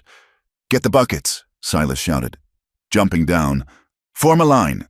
They did not speak to Anna. They did not smile. They simply grabbed shovels and sacks and joined the fight. Because out here, fire did not care about morals or rumors. Fire took everything, and if you let a neighbor burn, you might be next. They fought until sunset. By the time the wind died down, the fire was contained. The ranch was a scar upon the earth. The south pasture was black ash.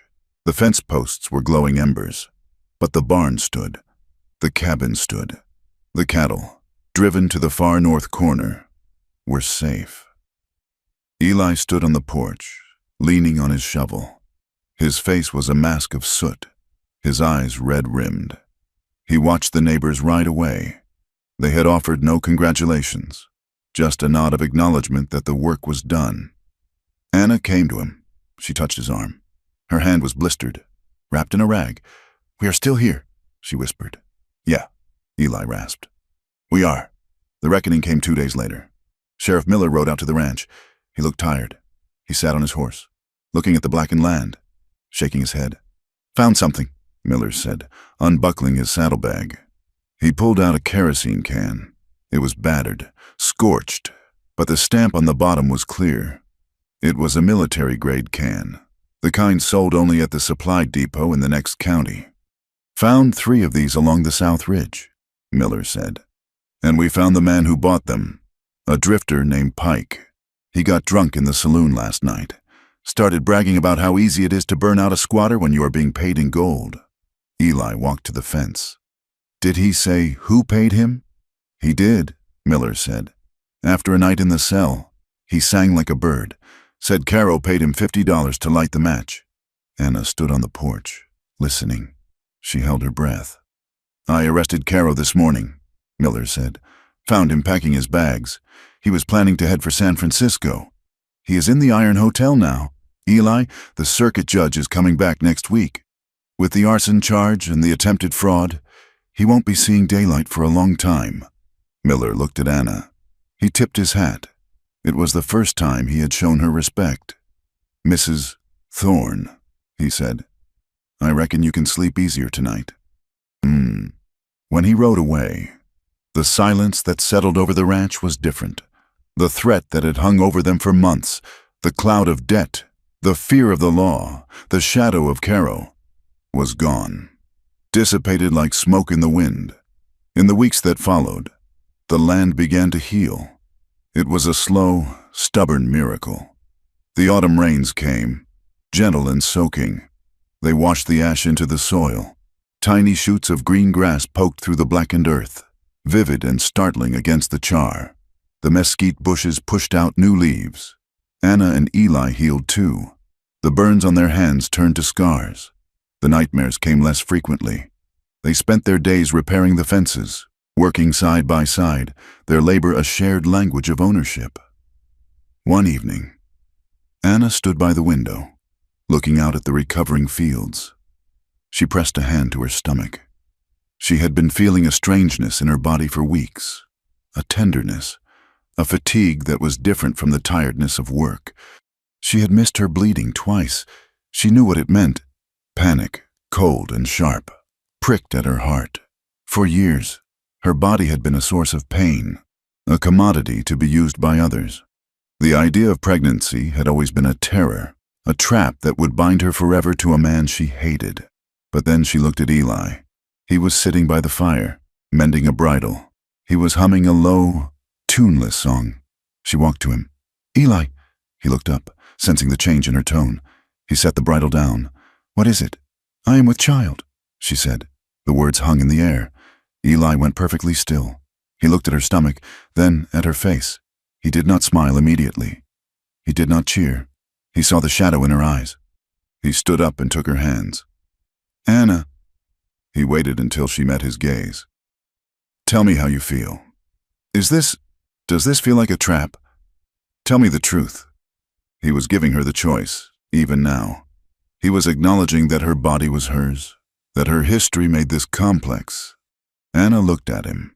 She thought of the baby growing inside her, a child made not in violence, but in the dark, quiet safety of the bed they shared, a child made of love. "No," she whispered, tears filling her eyes. "It does not feel like a trap. It feels like a second chance. It feels like we won." Eli let out a breath he seemed to have been holding for a lifetime. A smile broke across his face, a real smile, one that reached his eyes and crinkled the corners. He pulled her into his arms, burying his face in her neck. "A second chance," he murmured against her skin. "For both of us." They prepared for the baby with a quiet, joyful intensity. Eli built a cradle from the wood of a walnut tree that had survived the fire. He sanded it until it was smooth as silk, carving small stars into the headboard. Anna sewed tiny shirts from the softest flannel she could find in town. The town, slowly, began to thaw. It was not a sudden embrace, but a gradual erosion of prejudice. The scandal of the trial faded. Caro was gone. The image of Eli and Anna fighting the fire side by side had earned them a grudging respect. Women who had shunned Anna began to nod to her in the store. Mrs. Gable even stopped once to ask when the baby was due, offering a recipe for a tonic to help with morning sickness. It was a small bridge, but it was enough. They were no longer pariahs. They were just a family, trying to make a go of it in a hard land. The winter passed, softer than the one before, and when the spring wildflowers painted the hills in riots of yellow and blue, the baby came. It was a boy. They named him Samuel, after the brother lost to the snow. In the final scene, the sun was setting over the western horizon, painting the sky in streaks of violet and bruised gold. The air was cool and sweet, smelling of sage and damp earth. Anna sat in the rocking chair by the open door, the baby asleep in her arms. He was small, warm, and perfect. She looked down at his face, marveling at the miracle of him. She felt a fierce, terrifying love, a love that was entirely hers to give. Eli came up the steps of the porch. He had been out checking the herd, which was growing fat on the new grass. He took off his hat and hung it on the peg. He walked to her, his boots soft on the wood. He rested his large, scarred hand on her shoulder. Then, he reached down and touched the baby's head, his thumb brushing the soft fuzz of hair. They did not speak. They did not need to. In the silence, they shared a look that held everything. It held the memory of the dusty street where they met. It held the terror of the storm and the heat of the fire. It held the shame they had shed and the dignity they had reclaimed. Anna leaned her head back against his hip. She did not flinch. She settled into his strength, closing her eyes. Eli wrapped his arm around her and his son, pulling them close against him. He looked out at the land. It was still wild. It was still dangerous. There would be droughts, blizzards, and wolves, but it was no longer empty. He had done the unthinkable. He, a hard, solitary man of the West, had surrendered his pride. He had defied the town. He had risked his land. He had chosen to love a woman the world called ruined, and in doing so, He had found the only salvation that mattered. He had proved to her, and to himself, that the past did not own them. The sun dipped below the hills, leaving them in the soft, purple twilight. They stood together on the porch of the home they had built from the ashes, holding the future in their arms, ready for whatever the night might bring. Thank you for listening to the story of Anna and Eli. It has been a journey through the dust and the fire, and I hope their resilience has resonated with you. I would love to know where you are listening from today. Please leave a comment below and share your location. If this story of the American West captured your imagination, please consider subscribing to From Wild West for more tales of the frontier. And finally, I invite you to share your thoughts on the story in English. Tell me what you think the future holds for the Thorne family. Thank you for your time and your company.